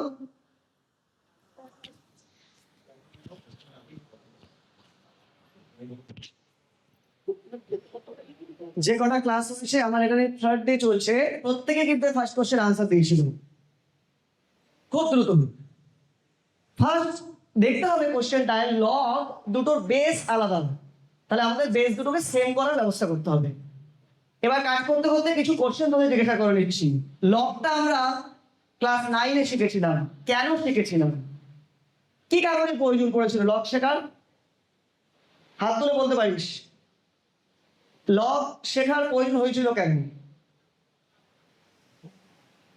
ঠিক আছে আমি একটা হেল্প করছি তোদেরকে লস অফ ইন্ডিসেস সূচক পড়েছিলি তো সূচকে এক্স এর ভ্যালু ক্যালকুলেট করেছিলি মনে কর 2 to the power x equals to 8 তাহলে x equals to 3 laws of indices use করে তাহলে লগটা কখন করলাম মনে কর 2 to the power x equals to 7 বা 11 তখন আমরা x টা কি করে পাবো 2 to the power x equals to 7 therefore x equals two কি করে বার করব কার সাহায্যে নেব বলতে হবে লগ তখন থেকে আমাদের লগ পড়া শুরু প্রবলেমটা কি সলভ করা হলো শুধু একটাই পার্থক্য কমপ্লিট আনসার 1 2 3 দেখালেই হবে 3 এসছে 3 তোমার 1 ওপরে কেউ চেষ্টা করবে 1 আর কেউ 3 ঠিক আছে দেখা যাক thank you answer option number c 1 less than x less than 4 is true এবার দেখা যাক কিভাবে হলো first log base 0.02 within first bracket x minus 1 question যেটা দেওয়া ছিল, তারপরের লাইনটা করা হলো বেস দুটোকে সেম করা হয়েছে, সব স্টেপ এখানে দেখানো হয়নি। বেস সেম করার ফলে x minus 1 whole square greater than log base 0.2 x plus 5। আশা করি বুঝতে পেরেছিস ফার্স্টের পরে এই লাইনটা বুঝতে পেরেছিস। লগ বেস 0.2, সব থেকে মোস্ট ইম্পর্টেন্ট এখানে বেস লেস দ্যান 1, এটাই মাথায় রাখতে হবে। বেস লেস দ্যান 1 মিনস এটা ইনভার্স হয়ে গেছে, রিভার্স ইনইকুয়ালিটি। তারপরে তো পরপর স্টেপগুলো দেখতেই পাচ্ছিস, x square minus 2x plus 1, x minus 5 less than 0, আর final answer x minus 4 into x plus 1 less than 0, therefore minus 4 less than x less than 4। এ পর্যন্ত হলো। Next after again that x minus 1 greater than 0, then x belongs to 1 to infinity। আবার একটা প্রশ্ন এসছে আমার, close interval আর open ইন্টারভ্যালের পার্থক্য বুঝি তো? মানে এটা 1 কমা ইনফিনিটি উইদিন ফার্স্ট ব্র্যাকেট, এটা ফার্স্ট ব্র্যাকেট, আবার ওপেন ইন্টারভ্যাল আর ক্লোজ ইন্টারভ্যাল বুঝলে একটু বল, হেল্প কর। x belongs to 1 comma infinity, এর মানেটা কি? x এর ভ্যালু 1 থেকে শুরু করে ইনফিনিটি, মানে x এর ভ্যালু এক্স্যাক্টলি 1 না। ওপেন ইন্টারভ্যাল মানে কি? এক্সেপ্ট দু সাইডের ভ্যালুগুলো ছাড়া ভেতরে সমস্ত ভ্যালু, আর ক্লোজ ইন্টারভ্যাল মানে ভ্যালুগুলোকে নেব। তাহলে সিমিলারলি আরেকটা question, x plus 5 greater than 0, তাহলে x belongs to minus 5 to infinity, therefore final answer 1 less than x less than 4। কিন্তু আমরা ক্যালকুলেশন করে পেয়েছিলাম minus 1 less than x less than 4, কিন্তু এখানে কি দেখতে পেলাম 1 to infinity minus 5 to infinity, therefore 1 less than x less than 4। আশা করবো বুঝতে পেরেছিস, যারা পারছিস না আর যাদের 1 আনসার এসেছিল এবার ক্লিয়ার। নেক্সট কোশ্চেন নাম্বার 64, 61 এর পরে 64 এলাম, 62 63 ইউটিউবে পেয়ে যাবি, কাউন্সিলের যে ইউটিউব চ্যানেল আছে ওখানে গিয়ে দেখতে পারবি। তাহলে এটা কোশ্চেনটা পড়, range of function of x is equal to under root 3 minus x plus under root 2 plus x is a b c d। খুব easy question. Here 3 minus x and 3 minus x and 2 plus x is, ঝটপট শুরু কর। a equals to root 5 comma root 10 close interval and open interval root 5 root 10, then close interval root 5 comma root 10 open interval। তাড়াতাড়ি শুরু করুন, মোবাইলটা ব্যবহার না করলেই ভালো হয় এই মুহূর্তে। কোশ্চেন পেপার দেখতে পাচ্ছ, সবাই দেখতে পাচ্ছিস তো? তাহলে মোবাইল ব্যবহার করার দরকার পড়বে না, খাতা পেন আর মাথা। তাড়াতাড়ি শুরু করুন, আনসার বলার চেষ্টা করো, মোবাইল থেকে আনসার পেয়ে যাবি। সবাইকে কাজ করতে হবে তাড়াতাড়ি। খুব easy question, 3 minus x 2 plus x, 3 minus x 2 plus x, ঝটপট।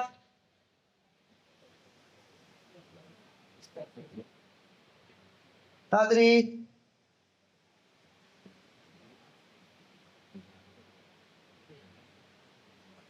ঝটপট আনসার শুরু করো।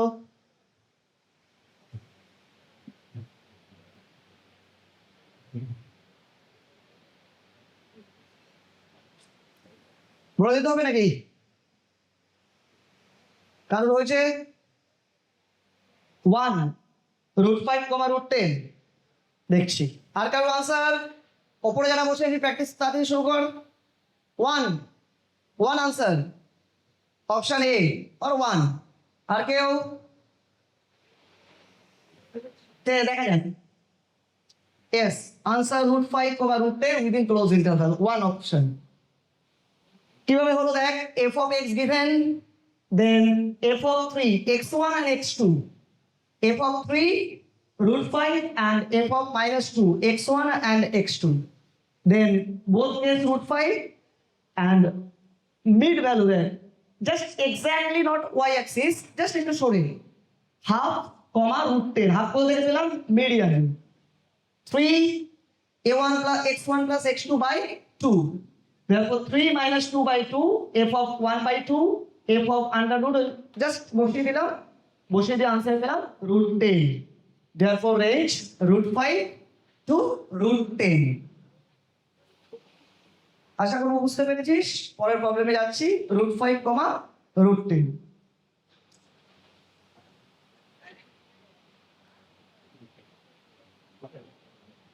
Question number 74 from Vector। 74 number question, তোরা অলরেডি ডাউনলোড করে নিয়েছিস। কোশ্চেন নাম্বার 74 দেখে শুরু করো। Let a vector, b vector and c be a vector such that mod of c minus a equals to 3 and another vector cross multiplication equals to 3 and the angle between c and a cross b be 30 degree, then a dot b is equal to, একটু time লাগবে, অনেকগুলো relation দেওয়া আছে এখানে। A vector, B vector, C vector relation, from here calculate A dot B. A dot B is equal to A vector, B vector, C vector such that C minus A equals to 3, A cross B cross C equals to 3, then the angle between C and A cross B be 30 degree, then A dot B is equal to option A 1/8, 25/8, 2 and 5।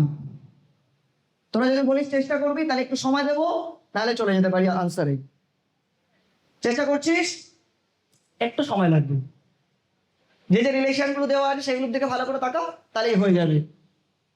Common relation c minus a, চটপট শুরু কর, একটু সময় লাগবে, চেষ্টা কর। নিজেরা চেষ্টা করলে তাড়াতাড়ি কর। যা রিলেশন দেওয়া আছে সেই রিলেশনগুলোর দিকে ভালো করে দেখ।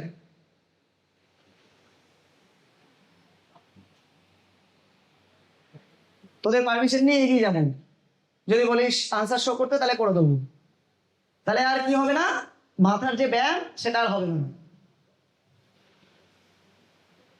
মাথার ব্যায়াম করা হবে না। ঝটপট আনসার শো করবো।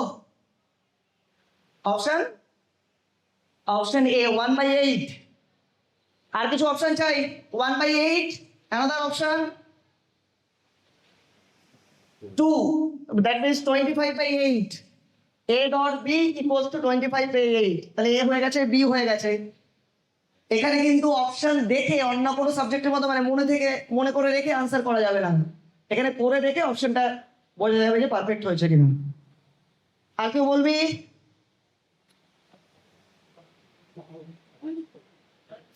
A 1/8, B 25/8, C 2 and D 5। ঝটপট বল। C দেখা যাক। Thank you. তোর নাম বল, উঠে দাঁড়িয়ে বল, কোথা থেকে এসছিস? চারটা পূর্বাচল। ওকে, অপশন সি। অনেকগুলো অপশন পেয়েছিলাম, তার মধ্যে অপশন সি 2। দেখা যাক কি হলো। First A given, B given, C minus A যা যা দেওয়া আছে সেগুলো সব লেখা আছে পরপর। দেখ a b c minus a cross b সব দেওয়া। Angle between c and b 30 degree, এটা লিখতে পারি তো। তারপরে এ ক্রস বি ক্যালকুলেট করে নিলাম। এ ক্রস বি মানে যা যা করা আছে ওখানে বোঝানোর কিছু নেই, জাস্ট তোরা জানিস, শুধু এগিয়ে দিয়ে গেলাম। এ ক্রস বি করে আনসার পেলাম। আবার রিপিট করছি, first c minus a mod ভ্যালুতে এখানে 3, angle between a cross b a পর্যন্ত সব পারলাম। Next a cross b 3, mod is 3, a square 9। এবার এই যে 3 ইন্টু সি ইন্টু 1/2, এটা আবার ইয়েলো কালার করা আছে। দেখ আগের স্লাইডটা দেখাচ্ছি, এই আগের স্লাইডের সাথে কোঅপারেট করব। এই এ ক্রস বি এটা দেওয়া আছে, পরের স্লাইডে ওইখানটায় আবার দেখালাম sin 30 ভ্যালু 3, সব বসিয়ে সি পেয়ে গেলাম। তারপরে now C minus A equals to 3, therefore C minus A square 9, এখান থেকে C dot A equals to 2। অঙ্কটা কিন্তু কঠিন ছিল না, ম্যাথটা একটু সময় লাগছিল। ম্যাথটা কঠিন ছিল না, একটু সময়ের প্রয়োজন ছিল। আবার তাহলে দেখিয়ে দিচ্ছি। A cross B C sin 33 next স্লাইডে এই যে 3 ইন্টু সাইন 30 1/2, এখানে কম্পেয়ার করে 3 cancel, c equals to half vector c minus 3 c square করে ধরে c dot a equals to 2। তাহলে নেক্সট প্রবলেমে চলে যাচ্ছি। Question number 77, coordinate geometry. Let A be a point on the x-axis. Common tangents are drawn from A to the curve x square plus y square equals to 8 and y square equals to 16x. If one of these tangents touches one of these tangents, most important line, one of these tangents touches the two curves at Q and R, then Q minus R whole square is equal to this. X square plus y square equals to 8. আমরা সবাই জানি calculation, x square plus y square circle, আর কোথা দিয়ে pass করছে, হ্যাঁ বৃত্ত, কোথা দিয়ে পাস করছে, x square plus y square equals to 8, কোথা দিয়ে যাচ্ছে, পাসিং থ্রু, বলো, অরিজিন, আর y square equals to 16x parabola. Try কর, অনেক কিছু জিনিস লাগবে, ট্রাই কর। 77, 78, 79 সব কোঅর্ডিনেট জিওমেট্রি পরপর আছে, ট্রাই কর একটু, সময় দিলাম।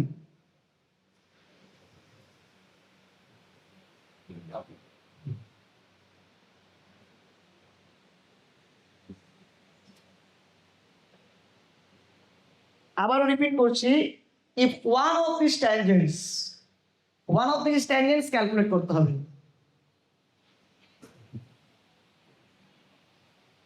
Touches the two curves at Q and R, then QR square, that means distance, QR square distance, Q coordinate of Q আর coordinate of R লাগবে, ক্যালকুলেট কর coordinate of Q coordinate of R, tangent লাগবে, parabola তো বলেই দিয়েছিস, parabola A equals to circle x square plus y square radius,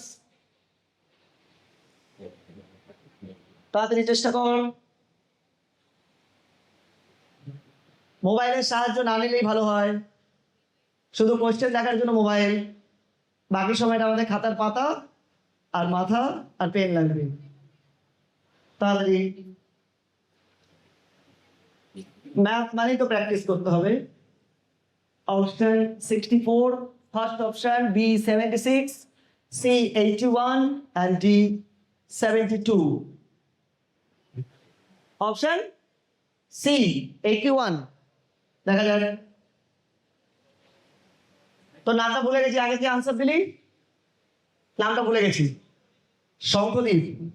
চেষ্টা কর, ওপরে কেউ বলবি, শুধু আঙুল দিয়ে দেখাতে পারিস। অপশন 4 স্কুল, কোন স্কুল থেকে এসছিস?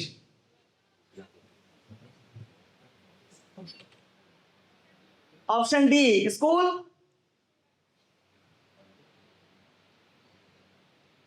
অপশন ডি, টাইম লাগছে অনেক, অপশন ডি, আরো কিছু না, option D, option D means 72। Show করবো, দেখাবো, যারা উত্তর দিয়েছে তাদের জন্য আমরা সবাই হাত তালেন। থ্যাংক ইউ, এটা অনেক লেন্দি অঙ্ক, প্রচুর সময় লাগবে। Thank you. দেখা যায় ফিগার ড্র করা হয়েছে, ফিগার ড্র করার তো প্রয়োজন নেই, তাও দেখানোর জন্য করা হয়েছে। First circle parabola, let the tangent be y equals to mx plus c, just ট্যানজেন্টের for the parabola y square equals to 4x, tangent is, এটা ইনফরমেটিভ, জাস্ট ইনফরমেশন গুলো আমাদের লাগবে। y equals to mx plus a by m, say equation 1। তাহলে এখানে মাথায় রাখতে হবে y equals to mx plus a by m, শুধু এই পাতা স্লাইডে শুধু y equals to mx plus a by m নিট। Next, now 4a equals to 16, আমাদের কার্ভের ইকুয়েশন কি ছিল, y square equals to 16, therefore 4a equals to 16, a equals to 4 from 1। আবার আগে স্লাইডে ফিরে যাই, y equals to mx plus a by m 1 number, just a put 4 by m, the capital একটু বড় হয়ে গেছে, c equals to 4 by m, কিভাবে পেলাম, y equals to mx plus c, তার সাথে কম্পেয়ার করে নিলাম, করে c equals to 4 by m, এটা 4 by m, c equals to 4 by m। এবার for circle x square plus y square equals to 8, আবার একটা information, tangent is c square r square 1 plus M square. এখানে just ভ্যালুগুলো বসিয়ে দিয়ে এমটা calculate করেছি। কত বেরিয়েছিল এম? বলতে পারবি m plus m m calculate করেছিলি তো? প্লাস মাইনাস ওই দেখ m equals to plus minus 1। কিন্তু একটা সমস্যা তৈরি হচ্ছিল, সেখানে হচ্ছে T M to the power 4 ছিল, সেটাকে আবার টি ধরে নিয়ে এই জায়গাগুলো স্টেপগুলো দেখ, M square M to the power 4 T সে করে T square plus T minus 2 T equals to 1, তারপর M equals to plus minus 1। এবার ট্যানজেন্টের equation y equals to plus minus 6 plus minus 4, y equals to mx plus c। Concept আবার এখন লাগবে for circle. For circle point of contrast points Q on circle, এটা কিন্তু মাথায় রাখতে হবে। Minus M into R under root 1 plus M square comma R by under root 1 plus M square. M আর আমরা জানি, আর জানি, সেটাকে বসিয়ে মাইনাস 2 কমা 2। আবারও বলছি, ফার্স্টে কোশ্চেনে লেখা ছিল 1 ট্যানজেন্ট 1, তাহলে আমাদের দুটো করে ভ্যালু আসছে। Second similarly point r on parabola a square by m square 2a by a 4,8 4 minus 8, এত কিছু মাথায় কিন্তু রাখতে হবে, ঠিক আছে? তো লেন্থি আনসার কোশ্চেন ছিল। তারপর লাস্ট আমরা কিউ আর আর পেয়ে গেছি, কিউ আর আর এর ডিসটেন্স বার করলাম, আনসার 72। আবার রিপিট করছি, কোশ্চেনে যাচ্ছি। কোশ্চেন ছিল q r whole square is equal to, তাহলে আলটিমেট আমরা আনসার পেলাম 72। এবার নেক্সট কোশ্চেন 78 নাম্বার কোশ্চেন। আবার রিপিট করছি, 77 78 79 সব কোয়াড্রেটিক জিওমেট্রি ডিপেন্ড। বাকি কোশ্চেনগুলো আরো অন্যান্য ক্লাসগুলোতে হয়ে গেছে। এরপর একটা ট্রিকের কোশ্চেন যাব 79 করার পরে। 78, let the foot of the perpendicular from the point A P to the straight line be N. Let a line be drawn from P parallel to the plane which meets L at the point Q. If alpha is the acute angle between lines P and PQ, then cos alpha is equal to. একটু time লাগলেও চেষ্টা কর, চটপট চেষ্টা কর, একটু time লাগলেও হয়ে যাবে। শুরু কর। ফিগারটাকে দেখিয়ে দেবো? ফিগার দেখানো কিছু না, একদম simple. Right angle triangle draw কর, শুরু হয়ে যাবে। চেষ্টা কর। 1/√5 √3/2 1/√3 1/2 √3, ঝটপট। Foot of the perpendicular from the point P to the straight line L. At a point P to the straight line L and BN. Let a line be drawn from P parallel to the plane which meets at L at the point Q. একটু চিন্তা ভাবনা কর, যদি বলি answer দেখে দিতে দেখিয়ে দেবো, সময় দিতে হবে, একটু টাইম লাগবে।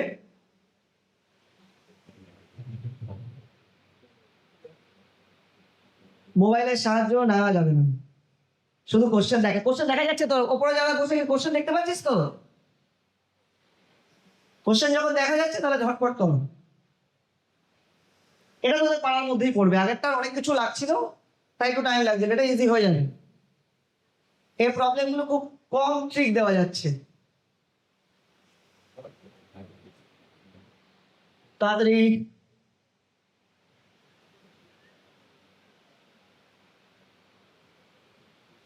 চেষ্টা করলেই পারবি।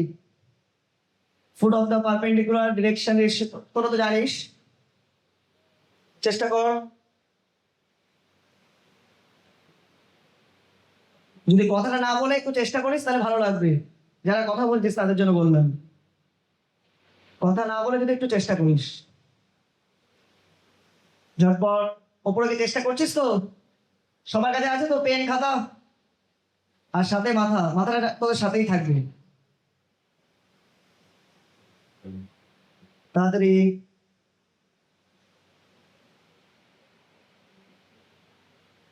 কথা বলিস না নিজেদের মধ্যে, তাহলে এখনই একটা পরীক্ষা দেওয়া হয়ে যাবে।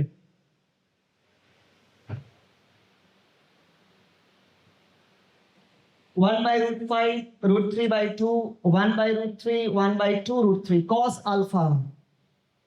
Cos alpha equals to something by under root a1 square plus a2 square. ভাব নিজেরা।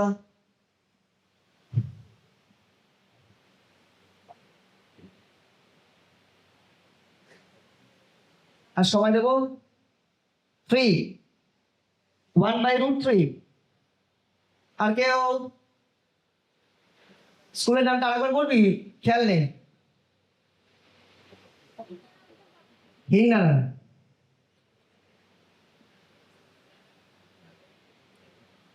তুই বসার জায়গা পেয়ে যাবি, বসে পড়। যে ঢুকলি এখন বসে পড়। আর কেউ চেষ্টা করবি? ঠিক আছে, টাইম টাইম আছে আছে আছে। সেই ম্যাথামেটিক্স হচ্ছে কি প্র্যাকটিস, ব্যায়াম, মাথার খাতার আর পেনের হাতের ব্যায়াম হবে। চটপট। 3 সি সি 1/√3। তোরও আনসার ছিল সি। আর কেউ? সি। ফার্স্টে আমাদের তো দেখেই ফেলেছি এখন অলরেডি যে আনসারটা ফার্স্ট আসছে। Thank you. এগেই আবার হাততালি দিতে হবে তাদের জন্য। খুব সুন্দর। তাহলে দেখিয়ে দেওয়া যাক answer. Solution P 1 2, -1 point given and line given x by 1, y by 0 and z by -1, say lambda, then point lambda, 0, minus lambda, direction ratios of P n lambda -1, এটা তো জানিস তো? Lambda -1, 0 -2, minus lambda plus 1, minus lambda minus 1, therefore minus lambda plus 1। স্লাইডগুলোকে ভাগ করেছি তোদের দেখার সুবিধার জন্য। Next, since Pn perpendicular L, condition দেওয়া ছিল Pn পারপেন্ডিকুলার L, কন্ডিশন বসিয়ে ল্যামডা পেয়ে গেছি। ক্যালকুলেশন করলে ল্যামডা হয়ে যাবে। দেন পয়েন্ট n, এই যে n point lambda 1 0 -1 1 0 -1। Next slide, again any point on the line L is, এটা আমরা আগেও পড়েছি, any point on the line L is, then lambda -1 8 0 -2 by b। এডিসি ক্লিয়ার হয়ে গেছে। এবার দুটোকে রেশিও ধরে নিয়ে সি মাইনাস এ পেলাম আর বি ইকুয়ালস টু এ, একটা প্লেন দেওয়া ছিল সেইখান থেকে এলো বি ইকুয়ালস টু এ। আর একবার দেখিয়ে দিই, দেখ কোশ্চেনে ফিরে গেলাম। Plane x plus y plus 2z equals to 0। এবার তাহলে b equals to a and the last direction ratio h to b is to c, a -1, কেন abc রিলেশন আমরা আগের স্লাইডে পেয়েছি। আর একবার দেখিয়ে দিই, a equals to b and c equals to -a। তারপর direction ratios of pn 0 to 0, তাহলে cos alpha equals to ফর্মুলাটা করতে বসিয়ে দিলে 1/√3। এগুলো মনে রাখার থেকে বেশি প্র্যাকটিস করতে হবে। নেক্সট 79টা পরে করছি, চেষ্টা কর। 81 79 তোলা হইল। if tan square alpha equals to 1 plus 2 tan square beta and cos 2 beta equals to 1 plus a cos 2 alpha, then the values of a is this। ঝটপট চেষ্টা করো। কোঅর্ডিনেট জিওমেট্রি একটা তোলা রইল, পরে কাজ করব। এই প্রবলেমটা দেওয়া কিন্তু লেন্থি প্রবলেম সলভ না, জাস্ট ট্রিক লাগবে। এটা তোদের চেনা পরিচিত বই, যে বই দিয়ে তোরা পড়াশোনা করিস সেই বইটা আছে। আনসার 2 দেখা যাক। এটা আমি প্রত্যেকটা ক্লাসে, আজকে 3 নম্বর হচ্ছে, 3টে ক্লাসে এটাকে দেখিয়েছি। খুব দ্রুত করতে পারবি যদি ট্যান্স কর আলফা রিলেশন বসিয়ে টসিয়ে করিস। অনেক সময় লেগে যাবে, অনেক টাইম লাগবে, কিন্তু এই ট্রিক ইউজ করলে খুব দ্রুত হবে। ঝটপট কর। আনসার এসছে প্রথম থেকে। কোন স্কুল?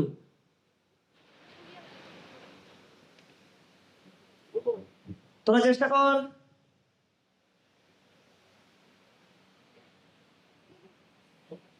এটা সময় লাগার কথা নয়, আলফা আর বিটা চুজ করতে হবে সুইটেবল ভ্যালু। আমাদের ভ্যালু 0 ডিগ্রি 30 45 60 90 সুইটেবল, তাদের থেকে নিয়ে রিলেশন বসালেই চলে আসবে। শুধু জাস্ট বল টু আনসার যারা বলছিস তাদের জিজ্ঞাসা করবো কিভাবে করেছিস, মানে সলভ করে করেছিস না আলফা বিটা চুজ করেছিস। ঠিক আছে, দেখছি। ঠিক আনসার পেয়েছি 2। Thank you. Answer 2 option B, but that ট্রিকটা alpha equals to 60 degree, beta equals to 45 degree choose করা হয়েছে। চুজ করে প্রথম যে রিলেশনটা ছিল তার দু সাইড সেম হয়ে গেছে। তাহলে ওখানে কোশ্চেনে দেওয়া ছিল ইফ ফার্স্ট কন্ডিশনটা হোল্ড করলে তোমাকে এ এর ভ্যালু ক্যালকুলেট করতে হবে। তাহলে ফার্স্ট এর value alpha equals to 60 degree and for beta equals to 45 degree, both side same. লক্ষ্য কর, tan স্কয়ার আলফা আর 1 + 2 tan স্কয়ার বিটা 3। তাহলে এই দুটো হলে পরের রিলেশনটাও সেম হবে। কার জন্য?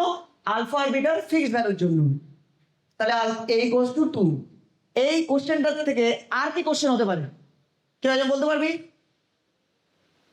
সিমিলার টাইপ কোশ্চেন বলবি? শঙ্খদ্বীপ ছিল নাম, তাই তো? বলবি? আর কোশ্চেন হতে পারে এ এর ভ্যালু দেওয়া রয়েছে, কি বলতে পারে কোশ্চেনটা থেকে? আলফা এন্ড বিটা ক্যালকুলেট করো। তাহলে তখন আলফা বিটা 45 আর 60। তাহলে আবার আগের কোশ্চেনে চলে যাই। 79 নাম্বার কোশ্চেন, আবার coordinate geometry. The equation of the line, এই কোঅর্ডিনেট জিওমেট্রি সবাইকে পারতে হবে, একদম কমন কিছু জিনিস ইউজ করেই হয়ে যাবে। The equation of the line passing through the point and parallel to the plane and intersecting the line, passing through parallel and intersecting the line is this. The equation of the line passing through this point parallel to the plane and intersecting the line. চেষ্টা কর, হয়ে যাবে। Passing through the point parallel to the plane intersecting the line. ফিগারের প্রয়োজন নেই, খুব ধীরে ধীরে করলে হয়ে যাবে।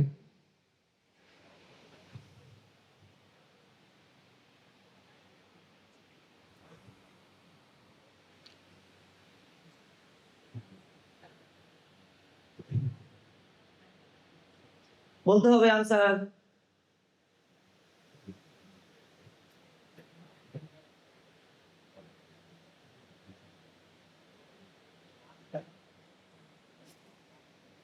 Equation of the line passing through parallel intersecting. Required equation parallel intersecting and passing through the point.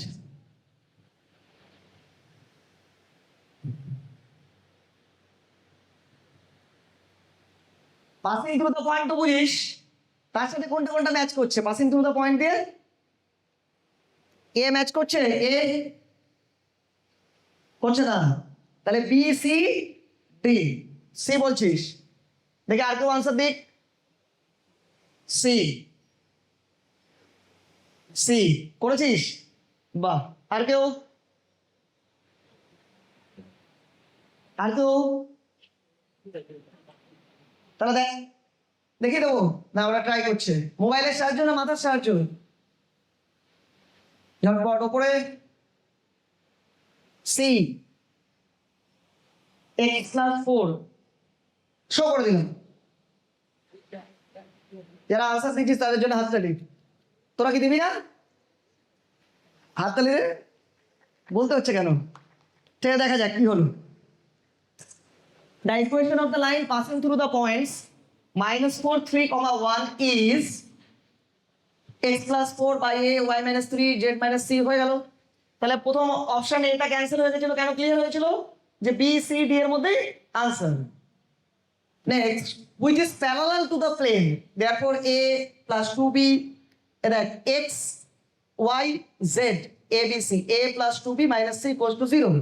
The line is also intersecting the line. আরেকটা লাইনে intersecting, তাহলে point R, that any point on the line be Q equals to R থেকে -3R -1, 2 into R +3 -1 into R +2। তাহলে এই স্লাইডের মধ্যে শুধু equation of the line and parallel to the plane দেওয়া আছে, আর কিছু নেই। আর একটা এনি পয়েন্ট ধরে নিয়ে সেটা দিয়ে কাজ করা হয়েছে। Next slide, direction ratios calculate, PQ is parallel করে আর এর ভ্যালুটা বেরিয়ে আসছে। এবার আর এর ভ্যালু বসালে equation of the line is this, তাই তো নাকি? আবার রিপিট করছি, direction ratios PQ is also parallel to the plane, just x minus 3 plus r, 2 into y, 2 into 2r minus z, then simplify. Next, question number 81 done. 83 number কোশ্চেনটা তোদেরকে দেখতে বলবো। Question QR code দিয়ে যে download করেছিস দেখে নে, question পেপারটা একটু প্রবলেম আছে। সেটা হলো বোথ সাইডে এম আছে, এম, তাই আছে তো নাকি? কোশ্চেন নাম্বার 83 দেখবি একদিকে এম আর একদিকে এন, এম আর এন, ওটা দুটো বোথ সাইডে এম আছে। এটা ইউটিউব দেখে পেয়ে যাবি, এটা আজকে আর দেখালাম না। Next question number 86 from integration ফার্ম, এটা কিন্তু করতেই হবে। শুরু করে দিন। Question number 86, something to the power 1/4, option a, option b, option c, option d. করতে শুরু কর, সময় লাগলেও এটা করতে হবে, তাড়াতাড়ি করো, ঝটপট করো। যদি বলো আনসার দেখিয়ে দিতে তাহলে দেখিয়ে দিতে পারি, ট্রাই কর একটু।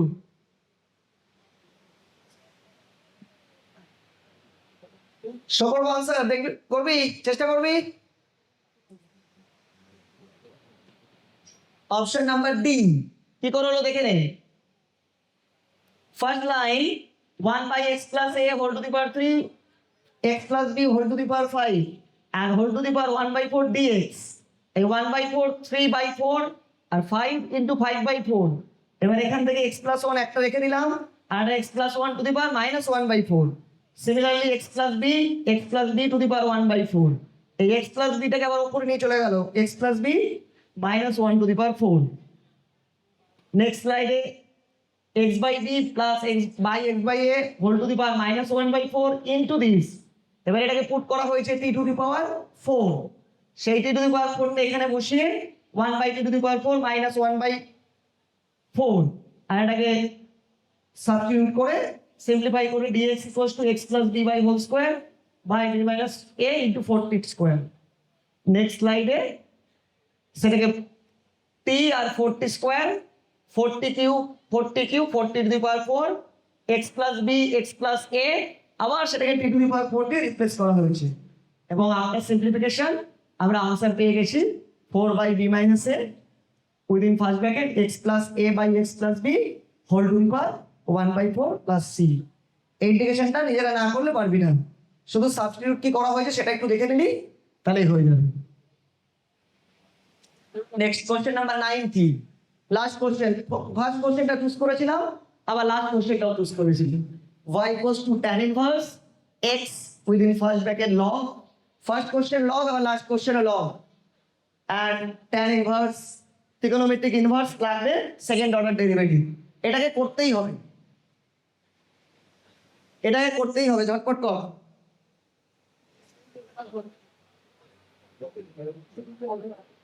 এটা করে আনসার বলতেই হবে। তোদের খাতা পেন নেই, শুধু মাথা ব্যবহার করবি, তাই মাথা ব্যবহার করে কর দেখি। -1, এই +1 -1, এটা কি চোখে দেখে বলা যাবে? যাবে না। লগের কিছু প্রপার্টি আছে, লগ তো দেখতেই পাচ্ছিস কি হচ্ছে, সিম্পলিফাই করলে কি আসবে। 1 অপশন সি, সি, সি। আরো কেউ করতে হবে, চেষ্টা করো। ও দেখতে পাচ্ছিস না, a2 b1 c0 d -1।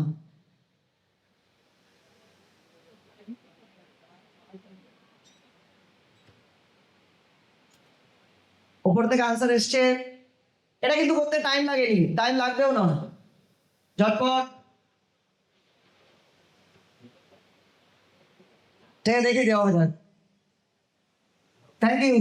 c equals to 0, option c 0 is true। we have y equals to tan inverse x, tan inverse x question যেটা দেওয়া আছে সেটা লেখা হলো, তারপর লগ এর property m by n, m minus a log into m n, এটাও 3 কে লেখা হলো log base e to the power 3। Clear এটা? ভালো করে দেখে নে, যদি কোশ্চেন থেকে জিজ্ঞেস করতে পারিস ভালো করে দেখ। Log base e x by x 3, log base e 3। Next y equals to tan inverse log e minus plus tan inverse log plus, তারপরে দেখ ক্যান্সেল হয়ে গেছে মাইনাস আর প্লাস, তাহলে tan inverse log এটা 1 from here tan inverse 3, তাহলে pi by 4 tan inverse 3। First order derivative 0, second order derivative also 0, তাই তো নাকি? ম্যাট্রিক্সের উপর একটা কোশ্চেন আছে, ম্যাট্রিক্সের উপর কোশ্চেন কাজটা করে আজকের কাজটা শেষ করব। এখনই শেষ হয়নি।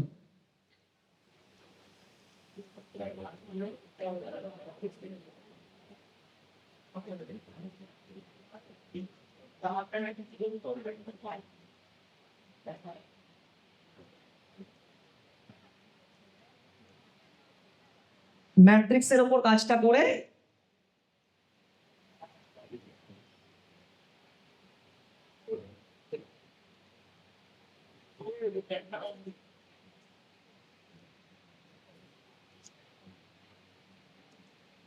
question number 71. Let P equals to 2 by 2 matrix and A equals to matrix relation Q equals to PAP transpose. If P transpose Q to the power 2007, P equals to relation, then 2A plus B minus 3C minus 4D is this. Option দেখে ফেললো, আবার চেষ্টা করো। ম্যাট্রিক্সটা পড়েছিলি কেন, কোথায় ব্যবহার করেছিস matrix বলতে পারবি? ক্লাস 9-এ সাইমালটেনিয়াস ইকুয়েশন পড়েছিলি, সহ সমীকরণ। কটা করে আননোন থাকতো? 2টো করে আননোন থাকতো। তখন হয়ে যেত 4টে মেথড ছিল, যেই 3টে আননোন চলে এলো তখন তার কার সাহায্য নিবি? ম্যাট্রিক্স পড়েছিস, ডিটারমিনেন্ট পড়েছিস, কার সাহায্য নিবি? নামগুলো বল, সি দিয়ে নাম। কি রুল? ক্র্যামারস রুল, তাই তো? ক্র্যামারস রুল দিয়ে কি করিস? ক্র্যামারস রুল দিয়ে similarly x y z calculate করিস। ম্যাট্রিক্স ইনভার্স পড়েছিস? চেষ্টা করে এবার এটা আমাকে একটু বলতে হবে, একটু বলে হেল্প করতে হবে। সেটা হচ্ছে ম্যাট্রিক্স ইনভার্স। সংগতি ম্যাট্রিক্স ইনভার্সটা বল একটু, মানে ম্যাট্রিক্সের ফর্মুলাটাই বল শুরু।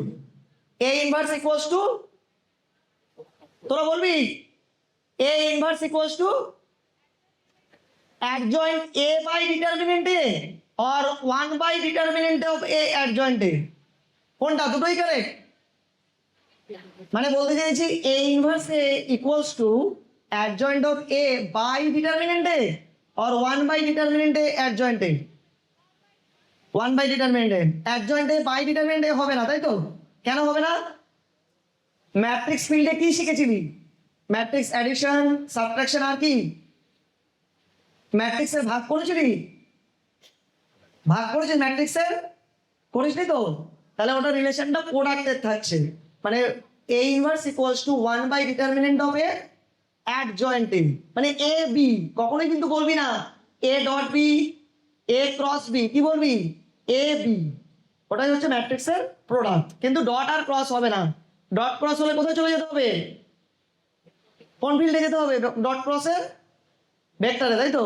এটা সলভ করে এবার, অনেক টাইম দেওয়া হয়ে গেছে। আনসার সি হবে। চেষ্টা করে দেখতে যে সি হয় কিনা। সি হয়েছে নাকি দেখে ফেলেছিলি? ঠিক আছে, দেখাচ্ছি। সি ফার্স্ট লাইনটা দেখ, P to the power T Q to the power 2007 into P, তাহলে P ট্রান্সপোজ সেম হয়ে গেল, আর লাস্টের P সেম। এবার Q to the power 2007 কে আমরা কটা Q লিখলাম এখানে? 2007, আর Q এর ভ্যালু দেওয়া আছে Q equals to PAP transpose. তাহলে PAP transpose, PAP transpose dot dot dot PAP transpose 2007 Times. এবার এটাকে সিম্পলিফাই করলে শুধুমাত্র A to the power 2007 থাকবে। কিভাবে থাকবে? PTP ট্রান্সপোজ পেয়ে গেছি, আইডেন্টিটি ম্যাট্রিক্স। তাহলে এটা ভালো করে দেখে নে, equals to A to the power 2007। পরের step a square, a cube, a to the power 4. Therefore, a to the power 2007, 1, 2007, 0, 1. Matrix multiplication need. তাহলে কম্পেয়ার করলাম a b c d. Therefore, a equals to 1, b 2007 and d 1. Simplify করলে answer 2005. এটা matrix field হলেও trick use করাতে খুব easy হয়ে গেছে। ম্যাট্রিক্সের সিমেট্রিক মনে আছে কারণ? সিমেট্রিক প্রতিসম ম্যাট্রিক্স, বিপ্রতিসম ম্যাট্রিক্স কি ছিল? A square matrix is said to be a symmetric if বলবি A equals to A transpose. A skew symmetric A equals to minus A transpose. তোদেরকে আবার প্রথম থেকে সব কটা প্রবলেম দেখাবো, দেখানোর পরে ছুটি দেবো। 61 নাম্বার করেছিস, 64,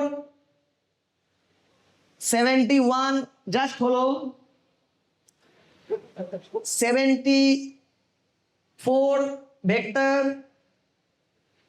77 কোঅর্ডিনেট জিওমেট্রি, 78 কোঅর্ডিনেট জিওমেট্রি, 79, 81,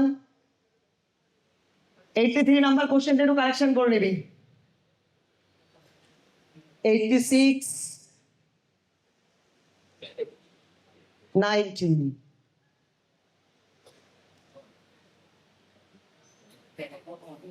আশা করবো কিছুটা উপকৃত হতে পেরেছিস। আগামী দিনে তোরা ইঞ্জিনিয়ার হবি এবং সেখানে তোদের প্রতিদিনই ম্যাথ লাগবে যখন ইঞ্জিনিয়ারিং কলেজে পড়বি বা যা করতে যাবি পরবর্তী।